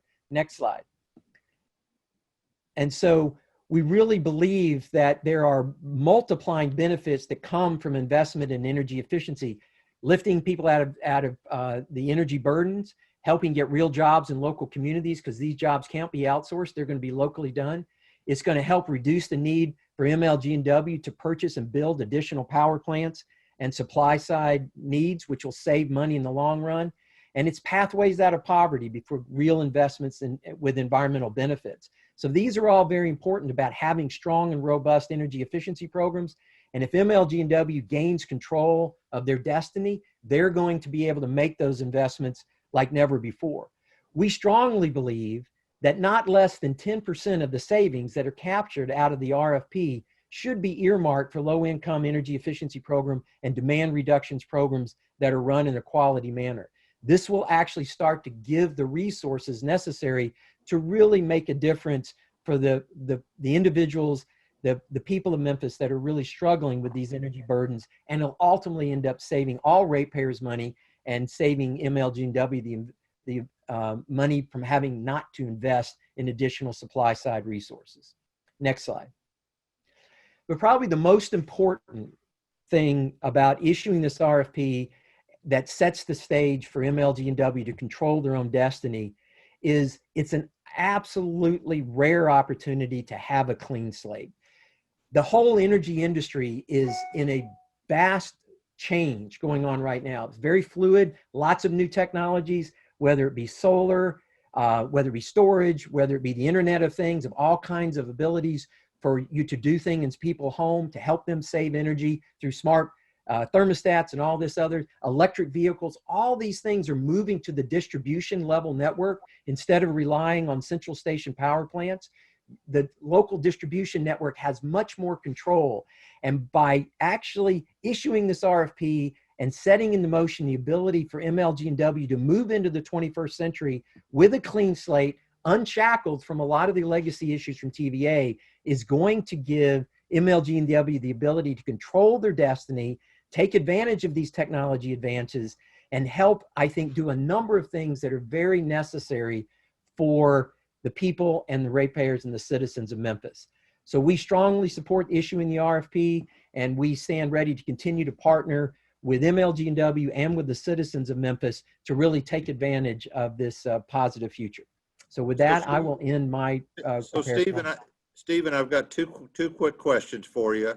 You're a watchdog for TVA. You're based in East Tennessee. Memphis is considering whether to leave TVA. Are you aware of other distributors that are considering leaving, and where are they in the RFP process?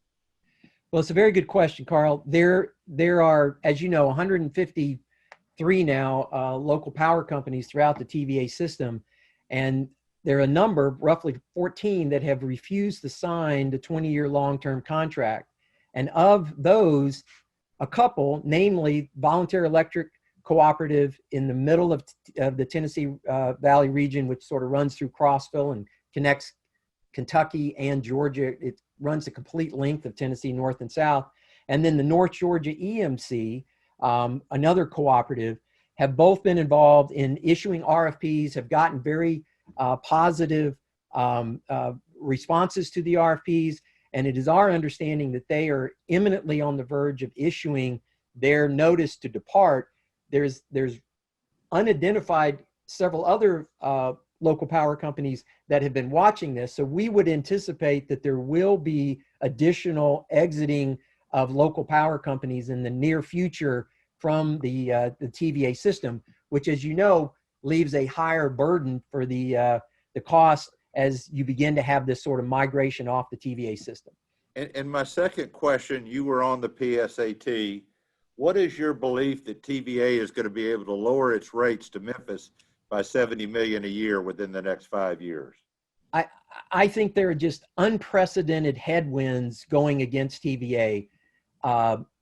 Primarily, a lot of these legacy issues that I talked about relative to the coal ash burden, the fact that TVA is now experiencing, as is a number of people, the dramatic reduction in demand, which is going to further lower their revenue stream. TVA continues to be saddled with a $20+ billion debt, They have legacy issues associated with their pension program. All these things are conspiring to basically make it where it is highly improbable that TVA is going to be able to reduce rates going forward. And I fully expect that there's going to be rate increases, just like there were for the past 10 years. I understand the promises that Lyash and others are making, but I just don't see the way that they're going to be able to maintain that going forward. All right, thank you. So to keep moving, next we have Friends of the Earth with our own Herman Morris leading off the presentation. So Herman. Good afternoon. Can you hear me? Very good. I want to thank the MLGW board, Chairman McCullough and the other board members for sitting in and sitting through and giving us a hearing on these very important issues. We're here trying to provide some additional input and assistance to a very important process, and we think you're doing a fine job in listening and in some case perhaps even learning, and we're here to help you arrive at a good decision for the city of Memphis if we can. I'm Herman Morris, and I am a lawyer here in Memphis. I'm also the special counsel, special consultant for a group known as Friends of the Earth. Friends of the Earth is an international, a global environmental protection group.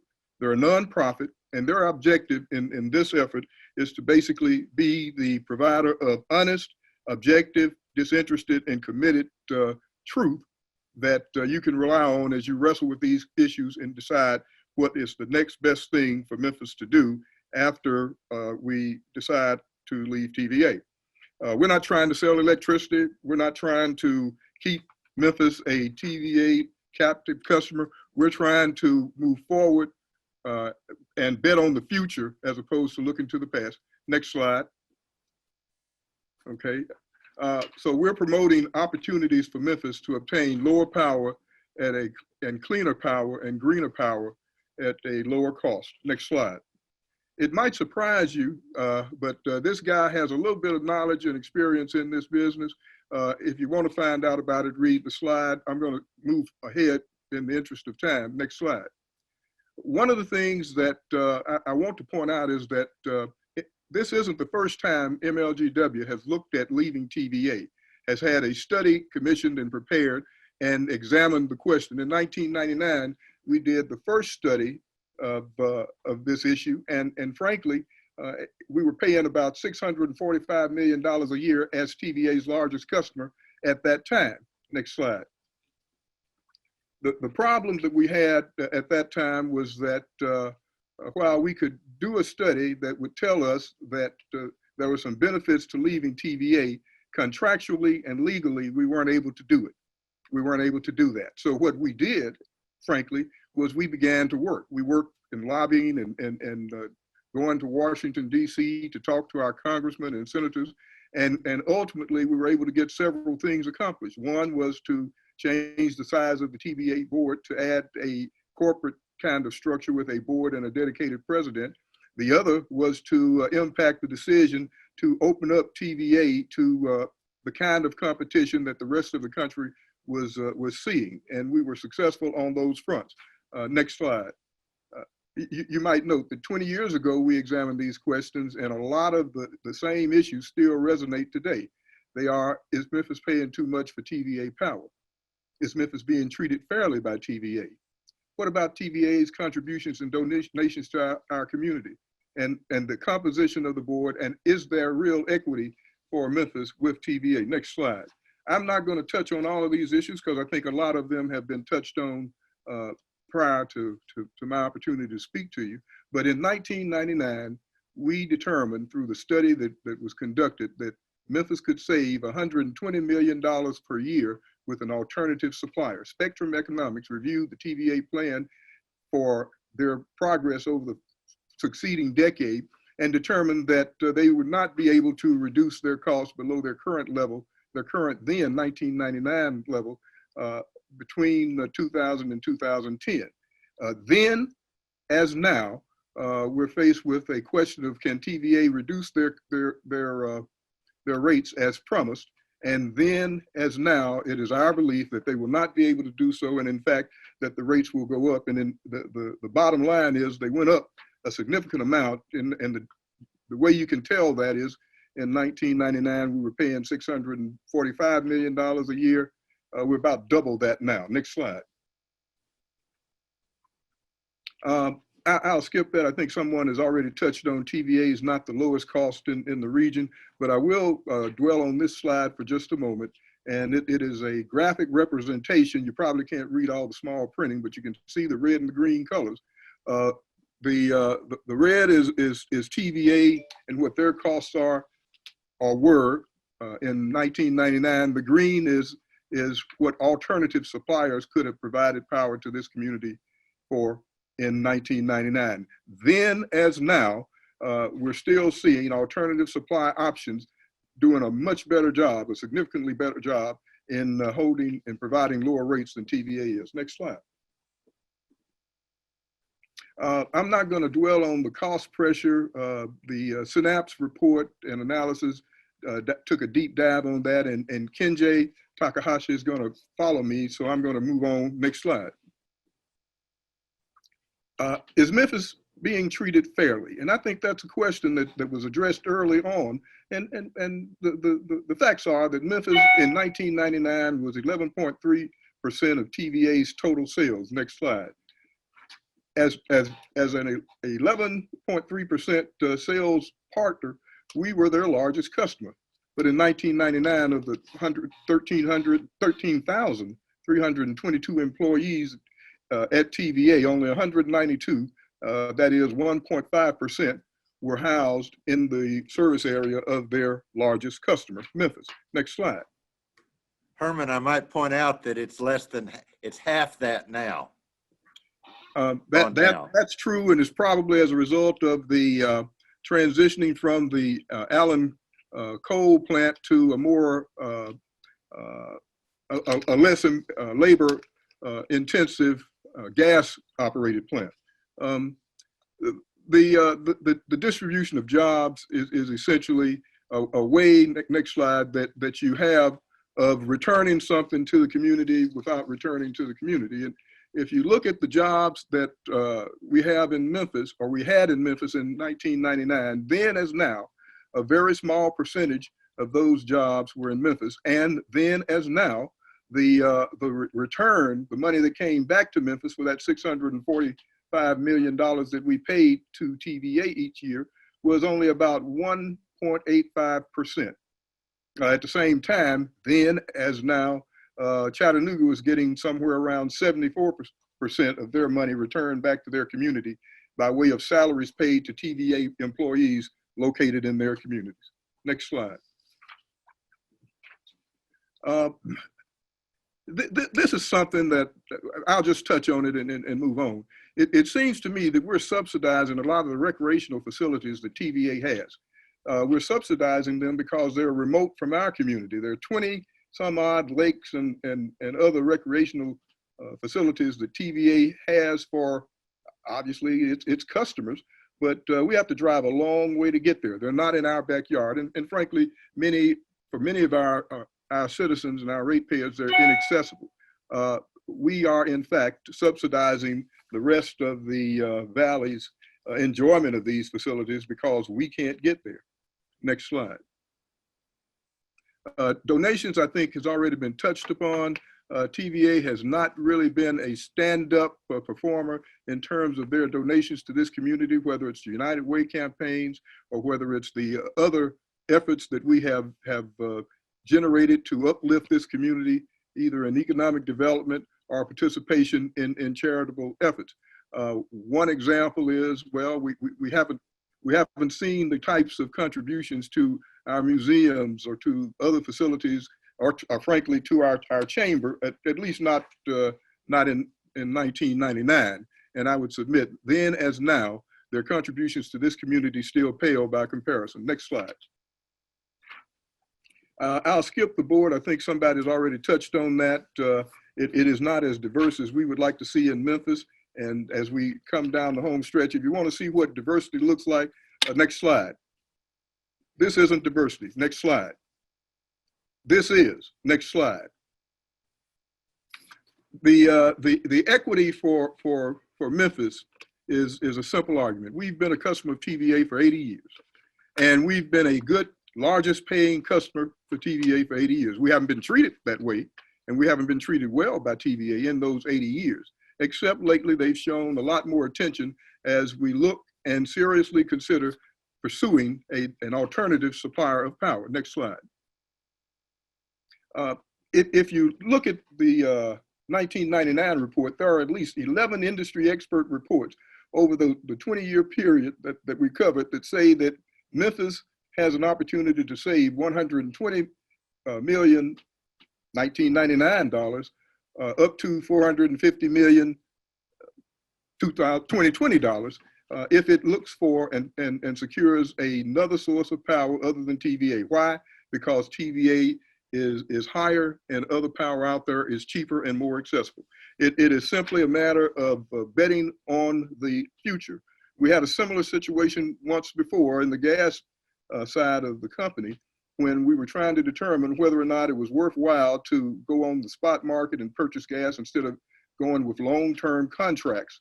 And we decided to bet on the future then, and we developed a second LNG plant as additional infrastructure necessary to make the effort feasible. And we were able to secure much more favorable prices for the gas that we bought, and the city has benefited from it ever since. I think the same thing could be done in this instance. I support issuing the RFP. I supported then an effort to leave TVA, and we went about the things necessary to put us in the position, because we couldn't then, because of the law and because of the contract. We changed the contract terms so we could get out without stranded costs, and we changed the law so that we could get access to alternative power sources. So then we couldn't, but we made the changes necessary. Now we can, and we should, for the benefit of Memphis.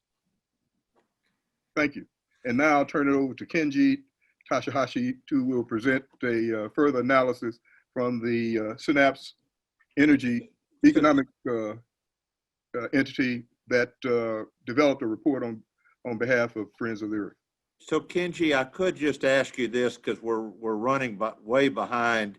We're trying to pull this off to end as close to 5 as we can. So if you can do some summaries, that would be very helpful, because your report, which is very technical, is going to be available to everybody listening and on our webpage. So try to summarize and go quickly if you can, please, sir. Right. Yeah. And yeah, there are other presenters already cover, probably half of my topics, so I can go quickly. Yeah. Can you go to the next slide? So we are a consulting company in Cambridge, Massachusetts, specializing in energy systems and analysis since 1996. We've been working for public interest groups, state governments, agencies, federal agencies, public service commissions, energy office. For federal agencies, we work for US EPA, DOE, Department of Energy, Department of Justice, and a number of environmental groups across the country, including SACE, Southern Alliance for Clean Energy. We are commissioned by Friends of the Earth to analyze TVA implication of rates, costs of TVA. Please go to the next. So we did 2 studies. The first one was actually the second bullet. This is an independent study analysis of TVA costs and how the cost could potentially increase for the city of Memphis. And the following study, we had a quick review of the draft IRP and assess the same cost implication. Please go to the next. So I'll give you my key findings at the beginning. So based on our analysis, we found that TVA options cannot compete with other options on multiple levels. As many of you clarify, TVA options are most expensive options, produce highest level fossil fuel CO2 emissions, lowest level of renewable energy. And will have a lot of great risks associated with fossil fuels and other risk factors such as coal ash, also nuclear power plants. As gentleman from SACE mentioned, the contract, TVA contract doesn't guarantee stable rates, allows costs to increase for the city of Memphis, and the contract, TVA contract, is totally not compatible with the Memphis Climate Change Action Plan. So basically, the biggest conclusion, TVA options are most expensive, risky options, not compatible with the city's plan, action plan, climate action plan. Going forward with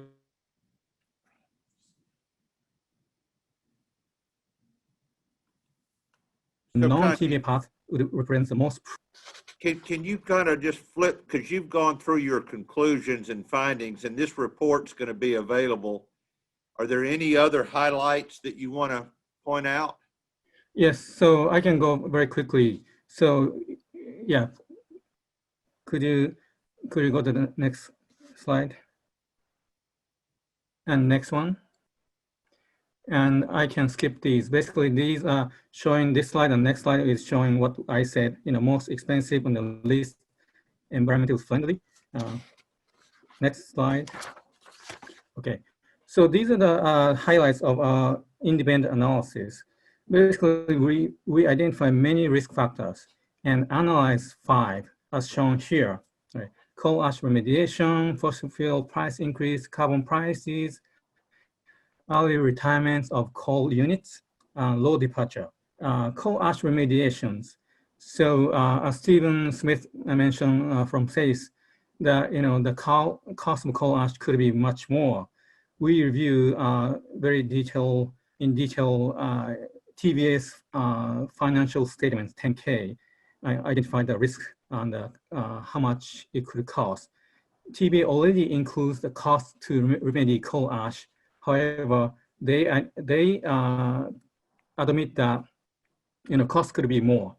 For example, for Gallatin plants, they assign about $900 million right now, but then they did mention that if they have to remove all the coal ash to a different site, the cost would be $2 billion instead of $900 million. And there are other utilities outside of Tennessee putting coal ash outside of the existing sites. So using more environmentally friendly methods, that we estimate the cost could be 1.5 to $3 billion more for TVA. That would increase the rates by 1.2 to 2.3% based on our analysis. Fossil fuel prices, the prices has been at the lowest level. Price could go up. So the more dependent on fossil fuels, the price could go up. So potentially we analyze 1 to 6% cost increase over the next 10 years. And carbon prices, so TVA assume about $5 per ton, and Memphis also assume around that price for the next 10 years. However, TVA itself shows a price range of $5 to $20 in 10 years. If we take that, the price impact could be 1% to 11% to Memphis. So Kanji, if you'd go to the two more slides over, which I think summarizes everything. Right. And I just want to put things in perspective real quick, and then we'll move on. The IRP said TVA says they're going to be able to lower their rates by $70 million a year. If they didn't, the savings would be $220.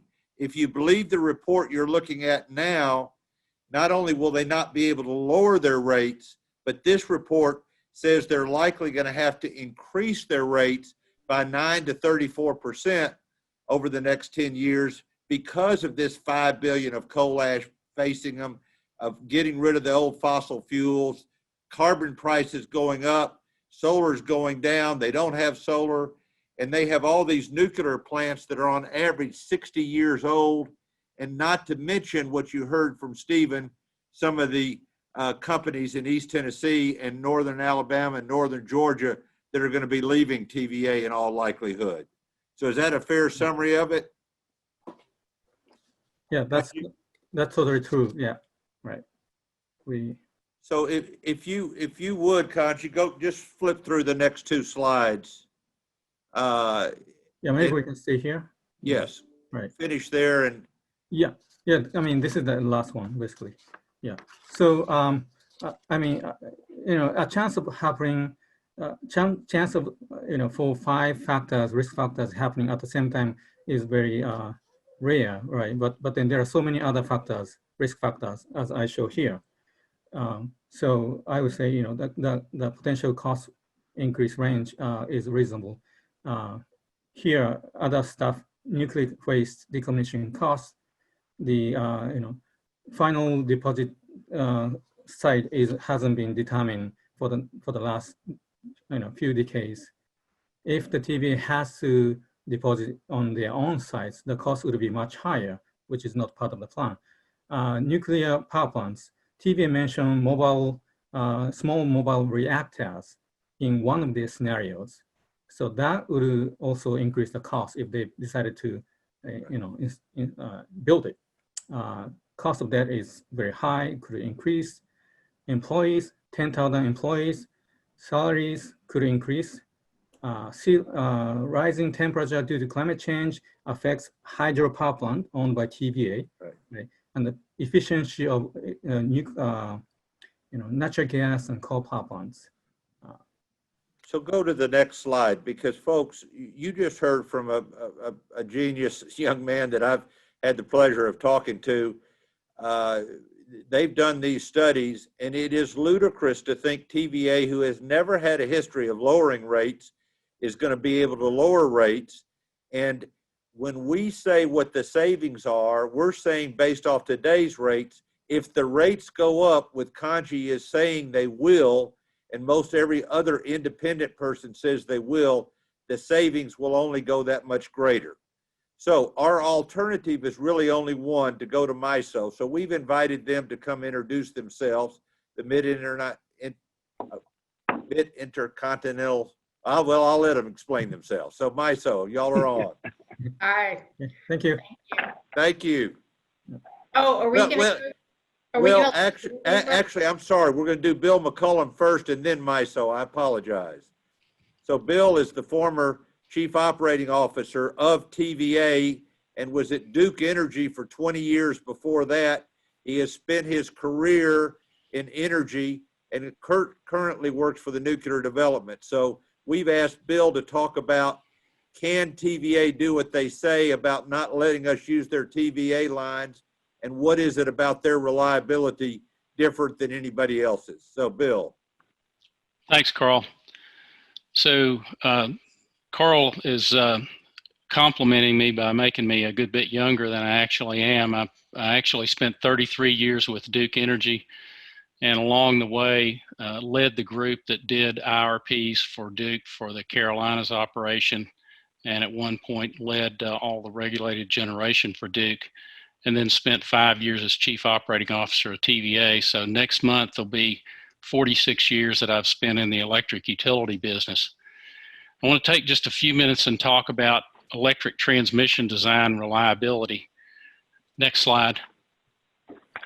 So because of a number of conversations I've had with people in Memphis and questions that I've gotten, it's become clear that there's a lot of misunderstanding about the structure of the market in TVA and the structure of the electric market in MISO. And the MISO people can touch on this, but I want to give a little bit of history and context. So in the early days of the development of the U.S. electric energy infrastructure, the way that was set up, the dominant model that was used to initially develop the build out of electric energy in the U.S. was a vertically integrated utility model. That means that large utilities, either privately or publicly owned, built owned, and operated the electric generation, transmission, and distribution systems. The vertically integrated utility, and TVA is an example of a vertically integrated utility. The vertically integrated utility was given a monopoly right to provide service in their assigned geographic territory, just like TVA has today. Next slide. And that model was good for the initial build out of the U.S. energy electric system. But over time, the downsides of the monopoly model became apparent.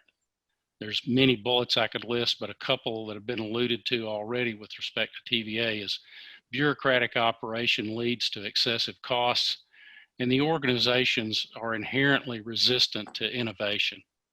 Next slide. So, as those things began to evidence themselves, to promote more competition in the electric markets, the U.S. began to disaggregate its electric supply. And what that simply means is you pull those pieces of the vertically integrated utility apart so that they're run separately and independently. The transmission grids in a disaggregated or a competitive market situation, transmission grids are still owned by a regulated transmission company, but the transmission grid functions as a common carrier for anyone to be able to use. Generation becomes a separate piece that's open to competition. Electricity is sold through a competitive process, either through day-ahead auctions or bilateral contracts where the generator and the user execute a contract together for the purchase of electricity over time. And today, most of the area, geographic area of the United States is served by deregulated markets. The Southeast, and in particular the TVA territory, is the exception to the rule. Next slide. So that's some of the history and the context. So now you have this situation where you still have some vertically integrated utility operations like TVA, and you have most of the country under a competitive disaggregated model. So the question of reliability has been brought up a number of times in this discussion in Memphis. And transmission reliability, yes, is a legitimate conversation that you ought to have and a consideration as you think about leaving TVA. But it's also a bugaboo that can be raised to instill fear beyond what the facts would support. The question is, are transmission systems in the United States reliable? And the answer is yes. The United States transmission grid delivers reliable power supply across the country. In fact, the Siemens report itself talks about the fact that the standards that U.S. transmission grid owners and operators are required to meet are some of the most stringent in the world. So then the question is transmission more reliable in the regulated or deregulated areas? Well, the answer is yes to both. Transmission is extremely reliable in the regulated service territories, and it's extremely reliable in the deregulated areas as well, because all the transmission systems in the United States and Canada are under the same reliability standards. And reliability is not a magic wand that you wave or some technical program that you run. Reliability is built into the system through the construction and operation of the transmission system. An outfit called the North American Electric Reliability Council develops and enforces the standards that transmission systems have to meet across the US and Canada. And they come under the ultimate authority of the Federal Energy Regulatory Commission, or FERC, who has the ultimate authority for compliance. So the transmission systems in the US and Canada are under the same standards. They're built and operated to the same standards. They're regulated to the same standards, and enforcement is taken for violations under the same standards in all those areas. So as a result, all the transmission systems in the US are reliable. Next slide. So the bottom line, because of that, is that Memphis can get reliable transmission service regardless of whether it's from TVA or someone else. And any attempt to imply otherwise or imply that TVA somehow offers a unique service in this regard are simply wrong. Next slide. Now I want to shift to some points about the IRP report, the final report. that I believe deserves some scrutiny. And I wanted to give you specific references to go to, because I'm going to move through this fairly quickly, but I think it would behoove you guys to take a look at these precedents in a little more detail. So the IRP on page 33 accepted TVA's assertions regarding interconnection and transmission without any real question. And that acceptance unfairly prejudiced the IRP results, all of the non-TVA scenarios, both in terms of cost and in terms of the ratings of reliability that were assigned. The IRP specifically ignored a previous FERC decision, and I've given you the citation here. It's 114 FERC 61035. That was a decision where TVA was ordered to interconnect their transmission system with East Kentucky power cooperatives in order for East Kentucky power cooperatives to be able to serve Warren Rural Electric Cooperatives, which was a TVA customer that had given notice and was departing.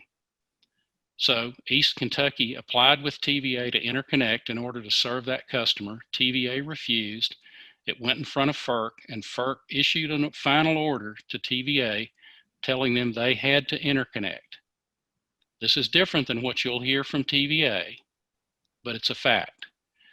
Then later, when Warren Rural Electric Cooperative decided to go back and rejoin TVA, East Kentucky dropped their request to interconnect, and TVA applied to FERC and asked them to vacate their previous decision, the one just above it here, ordering them to interconnect. FERC reviewed that request and refused to vacate the order. And the reason? They said in part in their document, which is FERC 121-61255, quote, the orders establish commission policy, meaning the FERC policy, commission policy that will apply to interconnection applications that may be made in the future by or on behalf of other departing TVA distributors, unquote. So, yet the IRP refused to take notice of these decisions, which specifically address a departing TVA customer and the ability to interconnect with the TVA system in order to serve that departing customer. Yes, Carl. So Bill, I know this is your last slide, and we're fixing to move to MISO. And MISO is going to talk about the studies that they did, and they're going to validate that they were handcuffed into only doing a study, assuming that we would not be able, the terminology is used, wheeling on TVA's transmission lines. And I think you're presenting that all of the assumptions that the Siemens report had the cost of us replicating that, when in fact, if the FERC opinion you're referring to is the law of the land, TVA could not prevent us from accessing their lines, and it would thus save literally hundreds of millions of dollars that the IRP assumed we were going to have to pay ourselves. Is that a fair statement? Yeah, that's correct. And I actually do have one more slide that I'll go to. Go ahead. But no, let me address that. So yeah, you're right. The fact that the IRP ignored those previous FERC decisions, which would require TVA to interconnect, had the impact of adding hundreds of millions of dollars to those non-TVA scenarios and significantly increasing cost, also decreasing the IRP's assessment of the reliability of those scenarios. And then there's one other, it even went further than that, Carl, because the IRP not only assumed that we couldn't use TVA lines to wheel power, they assumed that TVA would be allowed to open all of their breakers and island Memphis from all of the existing transmission connections. And so not only would you not be able to wheel, but you wouldn't even be able to connect to TVA for reliability support, which is the way it's done everywhere else. You know, MISO and TVA interconnect for reliability support. Southern and TVA interconnect for reliability support. So that assumption is a significant penalty. So I want the Memphis Light, Gas, and Water Board to hear this, because one of the reasons, not only are we calling for an RFP, but we're calling for what we call a clean RFP. If you issue an RFP that is limited to the assumptions of the IRP that you just authorized through Siemens, at the end of the day, if this FERC ruling is the law of the land, all of the RFP assumptions are going to be based on flawed data, and it's meaningful. That's why we are asking for a clean RFP. We are going to deliver to the Memphis Light, Gas, and Water tomorrow examples of clean RFPs that have been issued by the other distributors in East Tennessee, and we're also going to make you aware that you probably already know that ACES has proposed to do an RFP that is a clean RFP, and it's important not just to do an RFP, but do one that is not handicapped by flawed assumptions. So go to your next slide, please. Okay, next slide. So as a result of the IRP assumptions that we've just discussed, the future rate decrease assumptions and these assumptions that disfavored the alternatives relative to transmission, the IRP is hopelessly prejudiced in favor of TVA and has projected transmission costs which are far too high and grossly underestimates the savings potential available by leaving TVA. So rather than spending more time and money on additional faulty studies such as the IRP, as Carl said, what we're advocating is the city should proceed immediately with an independent open RFP to determine the best option for Memphis.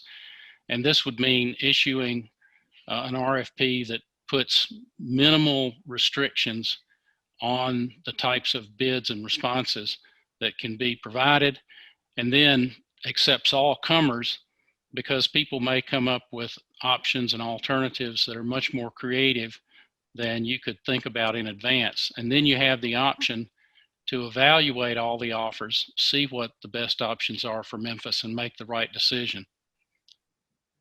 And then we'll now go to MISO, but I do want the Memphis Light, Gas, and Water Board to know that these other distributors that we've spoken to that are on the verge of giving their notice to TVA, they have also been bullied by TVA telling them, well, if you leave, we're not going to let you connect to our transmission lines.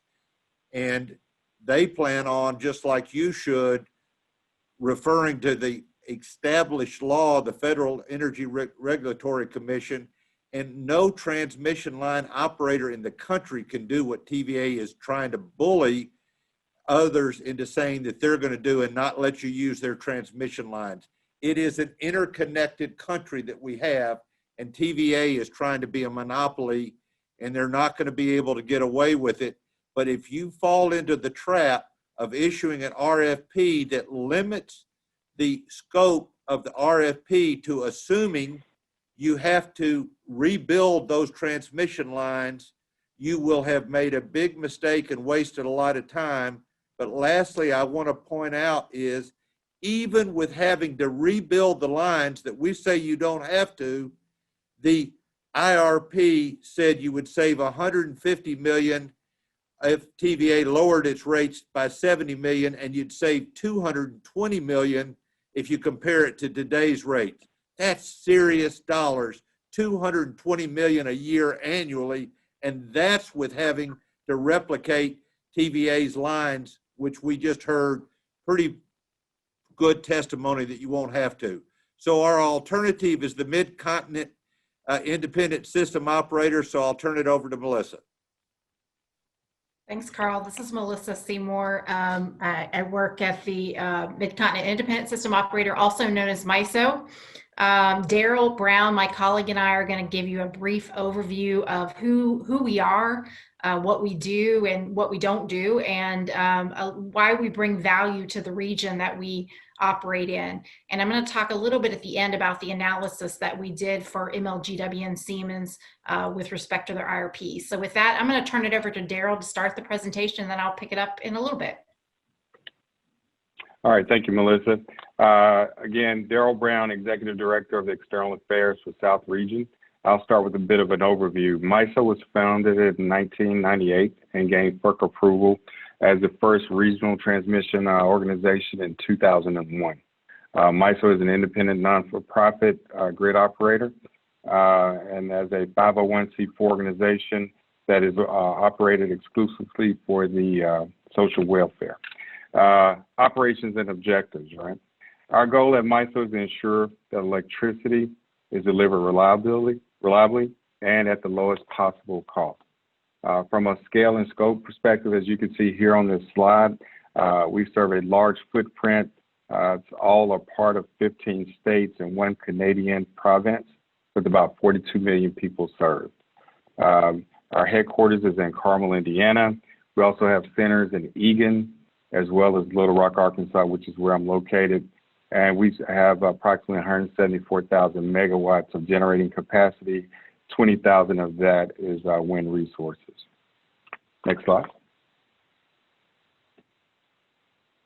From a diversity and inclusion perspective, I won't rehash what was talked about earlier in terms of, I guess, the makeup of our leadership. I will point out, though, some of those titles of those people that you saw the pictures of earlier. The chair of our board, Phyllis Curry, she is African-American. Our general counsel, as well as our vice president of human resources. From a diversity and inclusion perspective, the national average for electric power industry is about 20% female, 15% in minorities. Here at MISO, that's 31% female and 25% minorities. So we're a very diverse company in the industry. We also have employee resource groups that you see over here to the right side of the slides here. I won't go through those for the sake of time. And we also are both engaged with the American Association of Blacks in Energy. As a matter of fact, that's where I met J.T. Young many years ago. Next slide, please. From a stakeholder process, this is an overview of the types of MISO members that participate in the MISO stakeholder process. The stakeholder process, which includes hundreds of stakeholder meetings each year, is made up of numerous committees. Like a legislative process, it meets and discusses and then votes on issues. It is important, however, to understand that the stakeholder process is advisory, and MISO treats each stakeholder sector the same. We receive the input provided to us, and then we make the most rational, economical decisions based on the public interest first. So that is that's the focus of our members group, and I'll turn it over to Melissa for to talk a little more details about the actual analyst. Okay, great. Thanks, Daryl.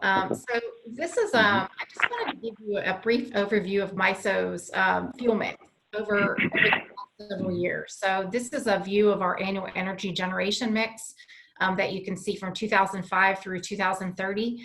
The mix has really changed notably in the last 15 years, and you can see the reduction in widespread dominance of coal resources. We've increased about 3.5 times our gas resources, and we've seen a lot of growth in renewables.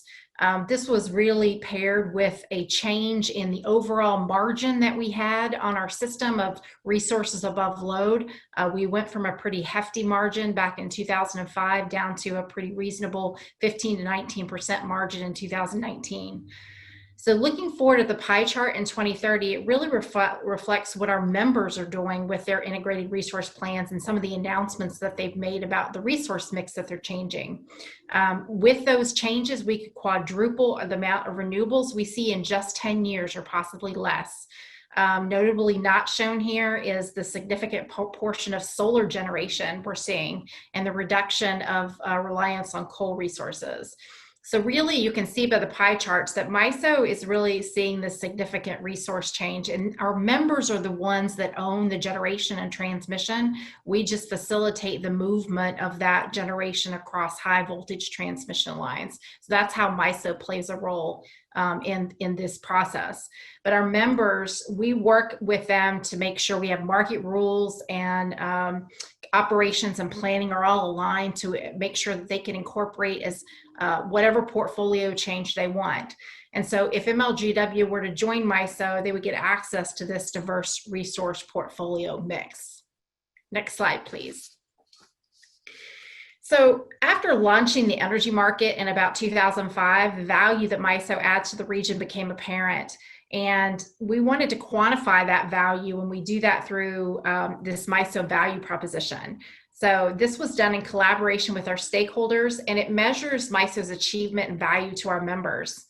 So back in 2007, we started producing this, and we saw three really big buckets of categories of value that we brought to the organization, members organizations. So one was improved reliability, and compliance. So we talked a little bit, Bill talked a little bit about how all unregulated and regulated markets were really created equal when it comes to reliability, and I would echo that. We actually go beyond the NERC standards in many ways with our system monitoring and visualization and our congestion management practices and training and performance monitoring. We do a lot of things that improve the reliability for our members and even our compliance obligations. We've taken on a number of compliance obligations from our members by being the balancing area authority for those folks. So they could reduce their staff and decrease their responsibilities because we took on those responsibilities for them. And you'll see here that it resulted in about $405 million of benefit.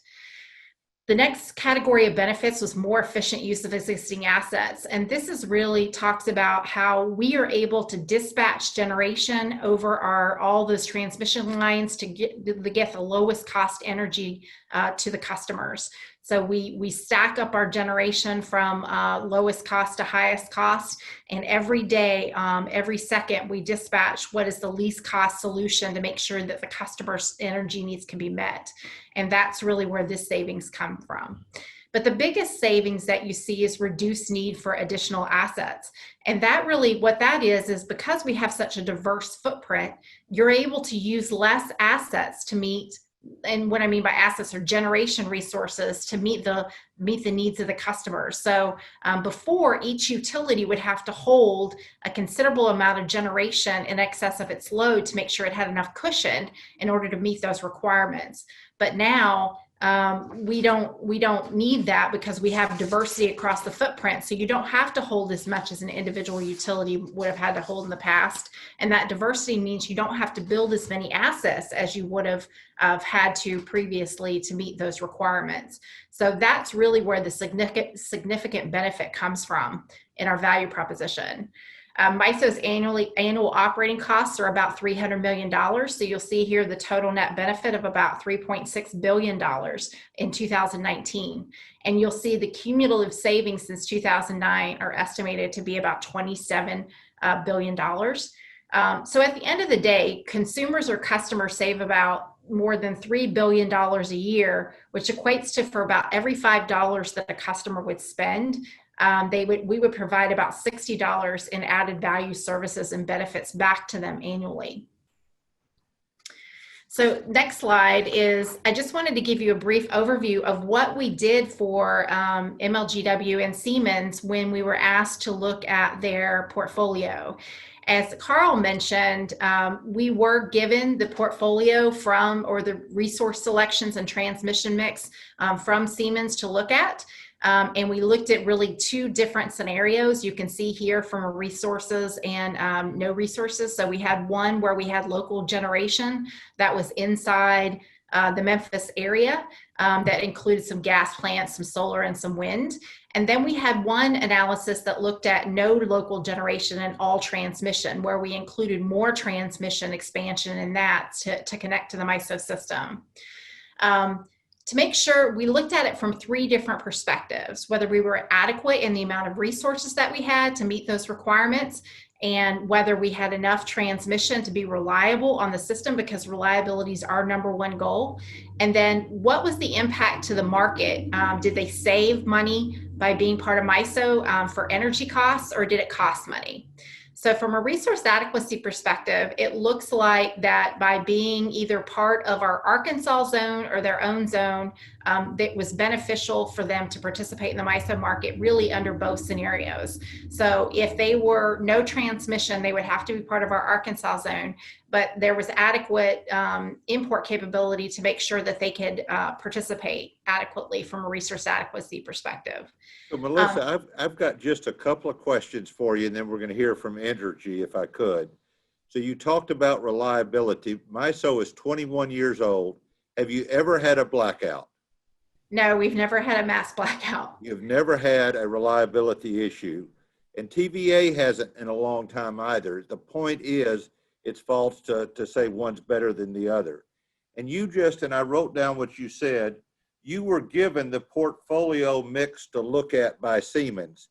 So is it true that all of your assumptions were assuming that you could not access TVA's lines as the FERC ruling, we believe, says you can? Is that true? That is true.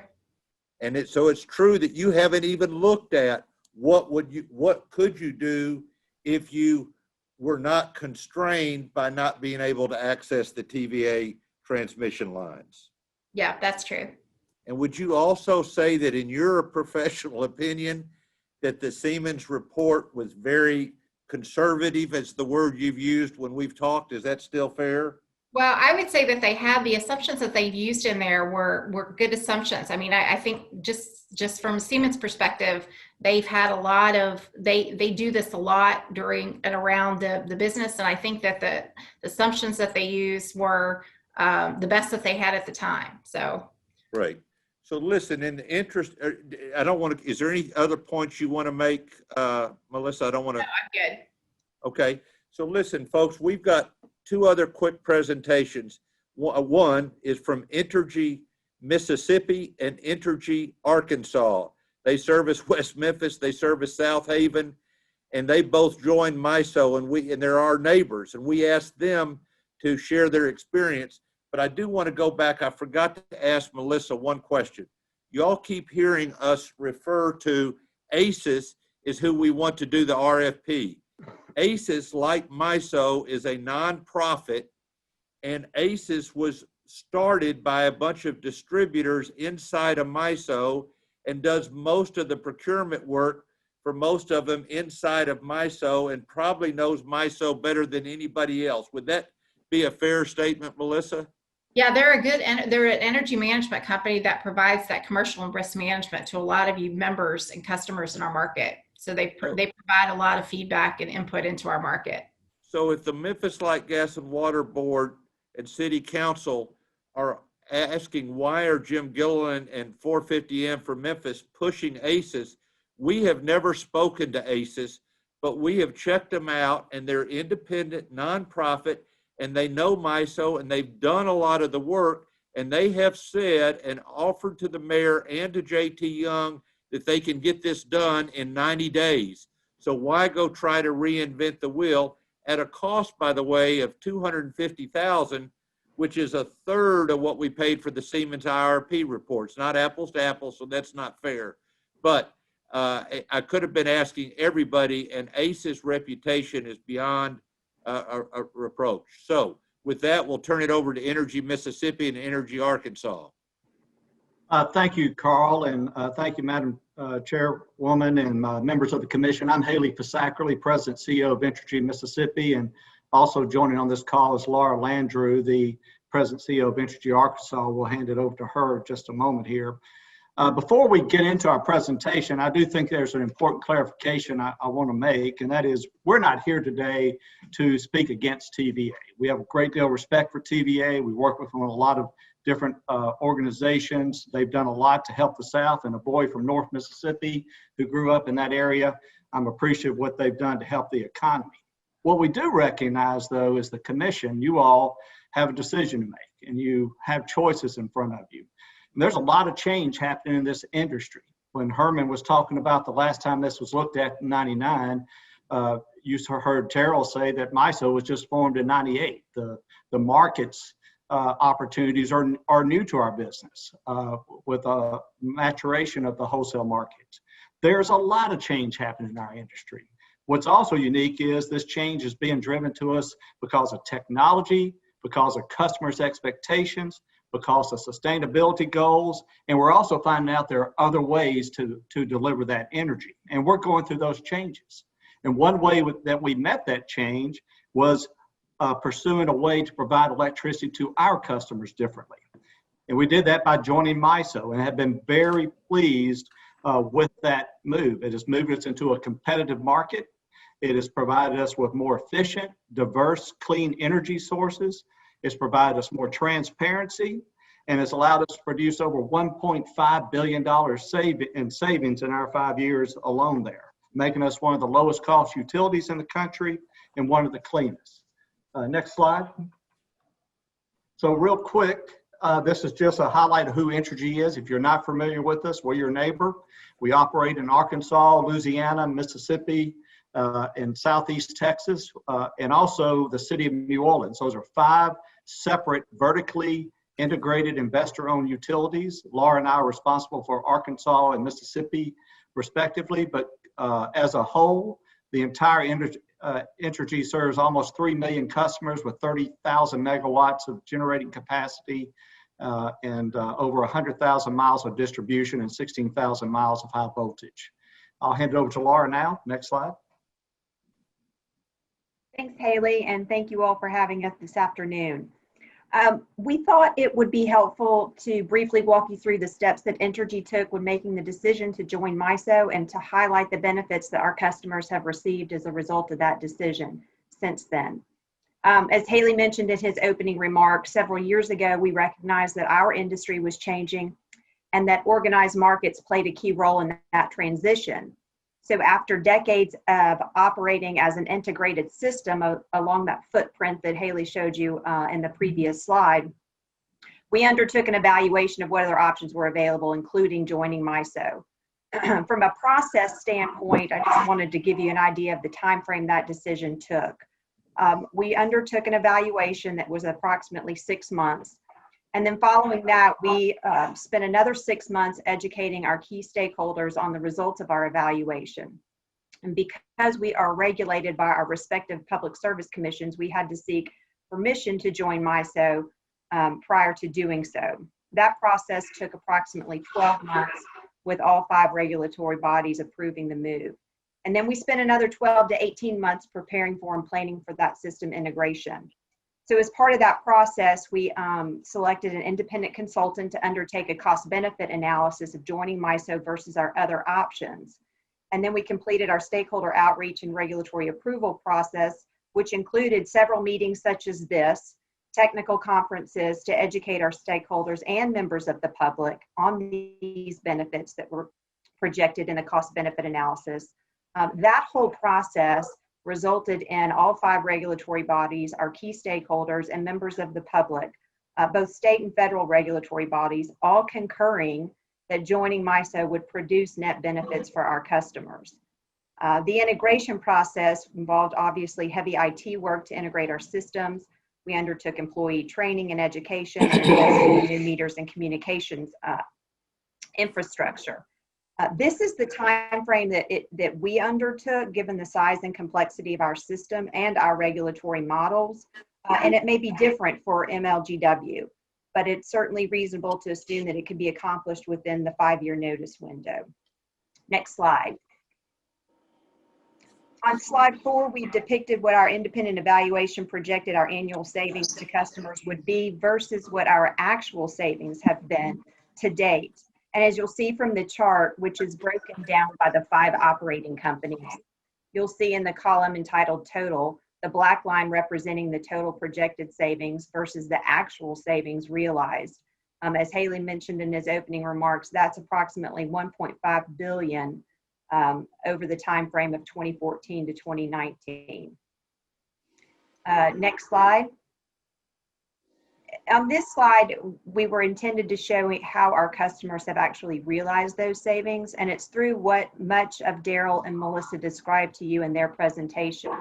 I can only echo their remarks and emphasize that the competitive markets, the transparency, the access to diverse resources, including renewables, have been these 5 pillars upon which Entergy has captured its savings.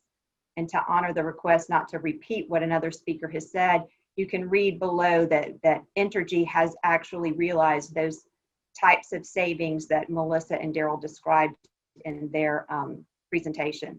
I will note that Entergy still plans for its own generation and fuel supply, as an RTO member, we are obligated to provide our generating capacity to meet our projected load plus our planning reserves. And Haley can talk a little bit more about that for MLGW. Thanks, Laura. Next slide. So in our May 27th letter, we did mention something about ways that Entergy could partner with MLGW if you were to make the decision to move into MISO. And, you know, as MISO referred to, you know, there would take some new transmission interconnections required to connect MLGW into MISO. And that may vary depending on numerous factors that have been mentioned today already. You know, how can the existing TVA interconnections be used or not? And that's recognized. You know, are you going to have a local versus remote generation resource portfolio? You know, it also looks at scenarios of up to 4 new transmission lines operating at 230 or 500 kV. You know, our looking at that and our experience in that area, we believe it's reasonable to expect that these projects can be developed in the 5-year notice period to exit TVA. Also, under MISO rules, the right to construct those new interconnections belongs to the owners of the endpoints, in this case, Entergy Arkansas, Entergy Mississippi, and MLGW. Regardless of that outcome of any supply FRP, Entergy will be ready to work with MLG to optimize whichever transmission interconnection is best for them. We have a lot of experience in this. We've invested over $4 billion in between 15 and 19 on a number of very large transmission projects, and I've done those on budget, not on schedule. Next slide. Resources have been talked about, a lot of interest in renewables. That is one of the things that companies are looking at, both for sustainability goals and also customers' expectations. Looking in MISO alone, in Mississippi and Arkansas alone, there's over 7 gigawatts of solar projects already in the interconnection queue there that could be taken advantage of. MLGW could choose a variety of strategies to meet its generation needs. And most utilities assemble a resource portfolio rather than contracting with one provider. So that portfolio approach has shown a lot of success for many entities within MISO. There are various financial structures and strategies. There could be full ownership, there could be co-ownership, there could be purchase power arrangements, both long-term and spot purchases to help meet that need. The important thing to recognize is MLGW does not have to become an operator of power plants unless it just desires to. But we believe an open-ended, a whiteboard, if you will call it, RFP allows bidders that flexibility to show you some of those options as you consider this. Next slide. Finally, it's just to reiterate here, Entergy has ample experience in developing large projects. If you were to go this route and if you needed a partnership in that, both on the interconnection, on the resource side, we're a large utility with multi-billion dollars in capital projects in this area. And I'll hand it over to Laura to wrap it up. Thanks, Haley. Next slide. Yeah. 3 key takeaways I wanted to leave you with. One, partnerships such as ones Haley described with municipal electricity is not new to Entergy. We've got a list of partnerships that we've undertaken over the last 3 decades, including municipal utilities nearby Memphis, West Memphis and Jonesboro to speak of. Now, the coal plants that we've partnered with in them will retire in 2028 and 2030. And we're actively discussing potential partnerships on replacement generation, which would include solar. We're also actively discussing a live solar project right outside the city of Memphis, near West Memphis, with West Memphis and Jonesboro as we speak. I would note that Conway, West Memphis, and Jonesboro do have some of the lowest rates in Arkansas and in the nation. And I would encourage you all to reach out to those municipalities and you know, get a feel for their experience in MISO, get a feel for their experience with partnerships with Entergy, and hear from them instead of from us. I think that would be very informative to you. Along the lines of rates, Haley and I are proud to state that Entergy's 5 operating companies have among the lowest rates in the country. But I will note that retail rate comparisons can be a bit of an apples to oranges comparison in many circumstances. For example, Our rates do include generation, transmission, distribution, and back office costs, but we also include regulatory costs and taxes that you wouldn't expect to see in tax-exempt companies like municipalities. But because generation and transmission costs are a substantial component of rates, reducing those, as MLGW may be able to do through MISO, will help it keep its utility rates and foster economic development. I will end with something I had expected MISO to add as well, but should MLGW elect to join MISO, Entergy customers would benefit, as would the entire region. And so we're pleased to share our experience with you. We're happy to answer any questions after the fact. And I just end with MISO has been very beneficial to our Entergy customers. So listen, thank you so much. Just in summary, I just want to say this about energy, and then we have 2 minutes and we will wrap up in 2 minutes. But they make an excellent point. We can be part of a Mid-South region strategy here. We have been left out. There has been an East Tennessee TVA strategy, and it's bode them well. 11 of the 12,000 people that work for TVA are 10 of the 12,000 live in Chattanooga, Knoxville, and around. The rest work in Nashville and some Huntsville. But we can have a Mid-South regional strategy here and work with them. And they say they can get it done in 5 years. We don't have time, but they'll tell you ACES knows what they do and is who we should go with.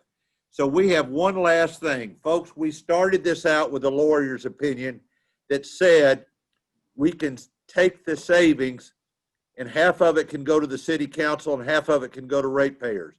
UBS, if y'all would come on, wrap up, they have made a proposal to the city that we would not have to wait 5 years to access that they would issue $1 billion worth of bonds to the city for light, gas, and water use for its infrastructure. We could repay the bonds that were just issued that were paid for by rate increases.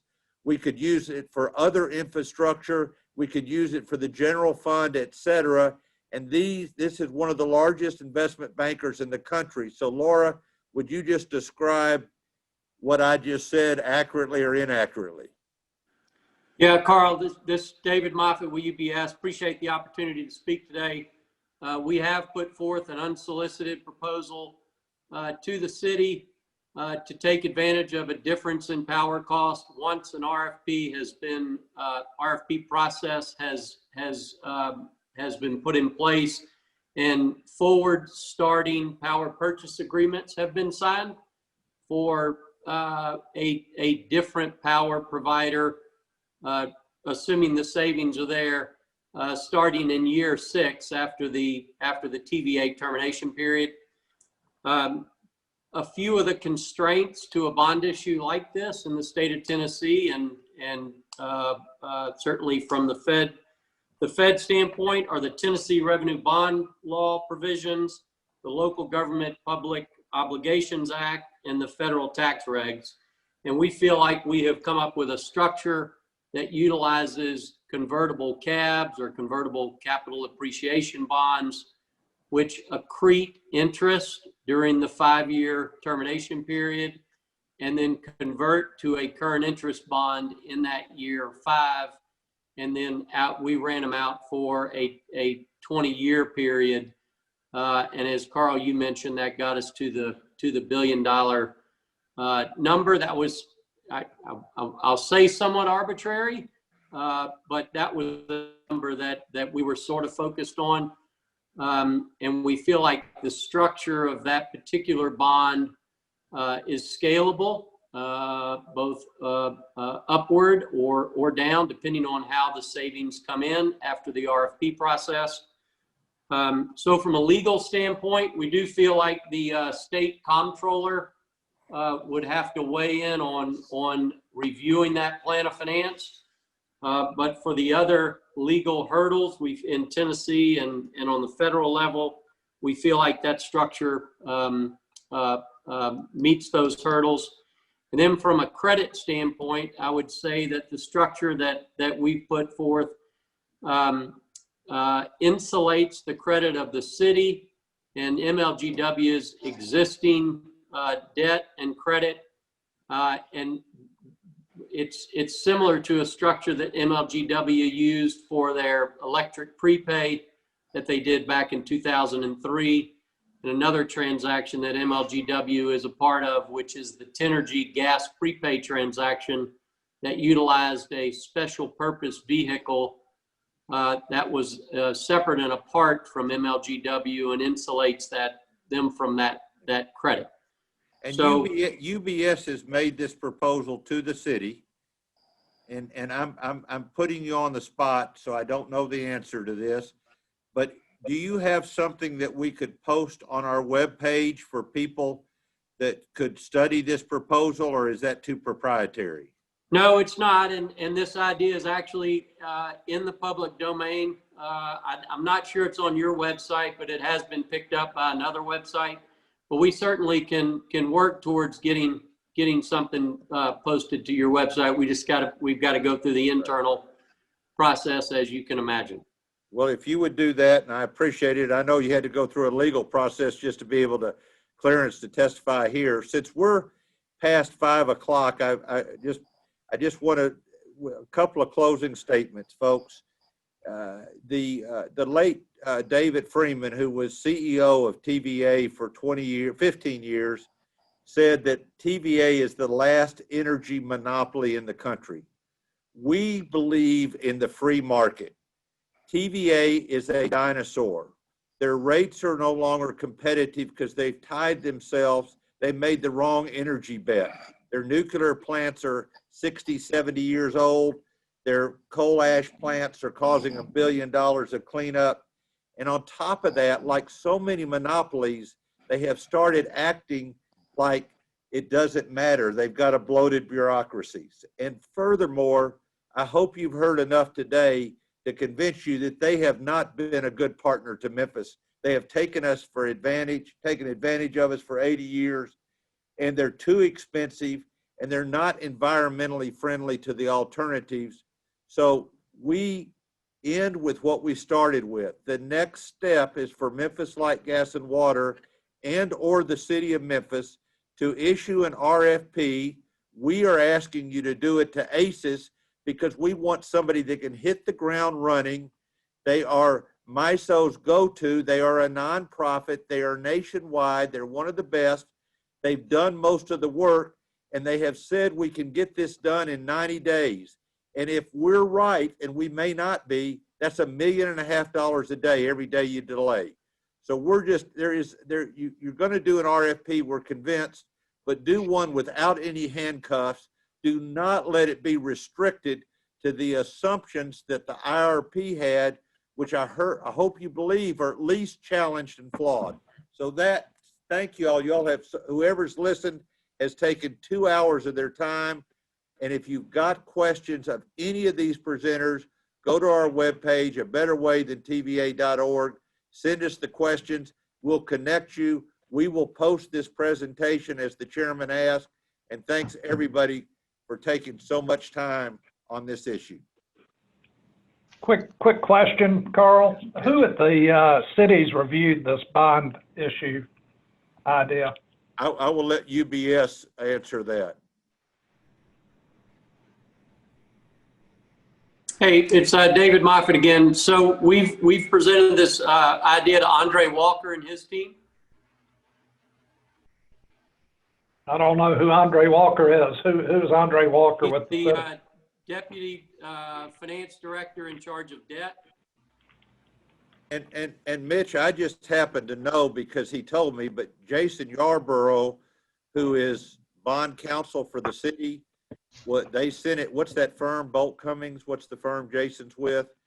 But anyway, the UBS proposal was sent to them to review as well as outside bond counsel for the city.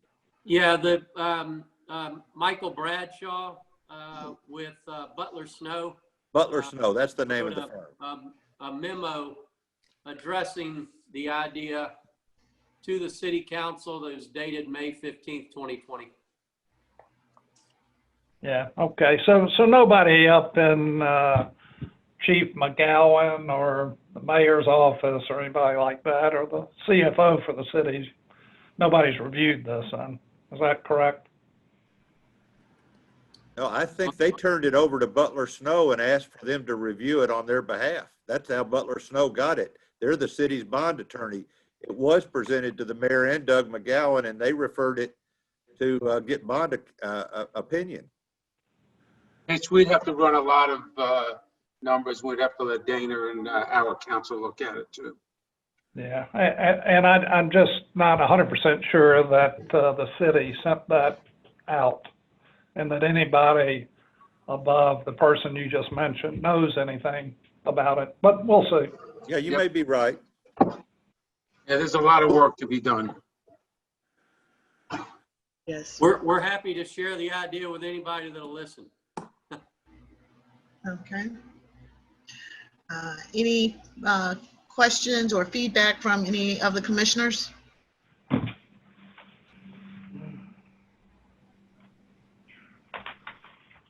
I don't have any right now. I think there are a lot of questions, but I have to think about all of them first before I just start talking.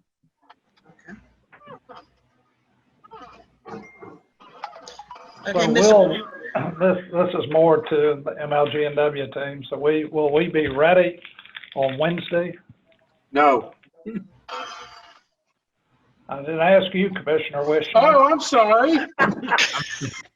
What was your question? I'm sorry, what was your question? Will we be ready with a recommendation for an RFP on Wednesday? We will be presenting you with that process on Wednesday, and you know, so we'll be ready with that on Wednesday. Yeah. All right. Well, thank everybody who presented. Appreciate the educating at least me even further on our options. Very informative. Very informative. Mm-hmm. Mr. President, do you have any closing remarks? I do not. I just appreciate, thanks to you all, to the commissioners for hosting this, and thanks certainly to those who presented, all those from the community, and including the last group that's presented. This is all very, very helpful information, and we just want to make sure everyone has a chance to share their thoughts. So I appreciate it. Thank you. And we really appreciate everybody's, we see there's a lot of work that's been done thus far, judging from the presentations, a lot of passions going into this. So we've got a long road ahead of us, but we want to get it right. And we just appreciate everyone's commitment to it, contribution to it, and be safe. Meeting adjourned. Thank you. Thank you.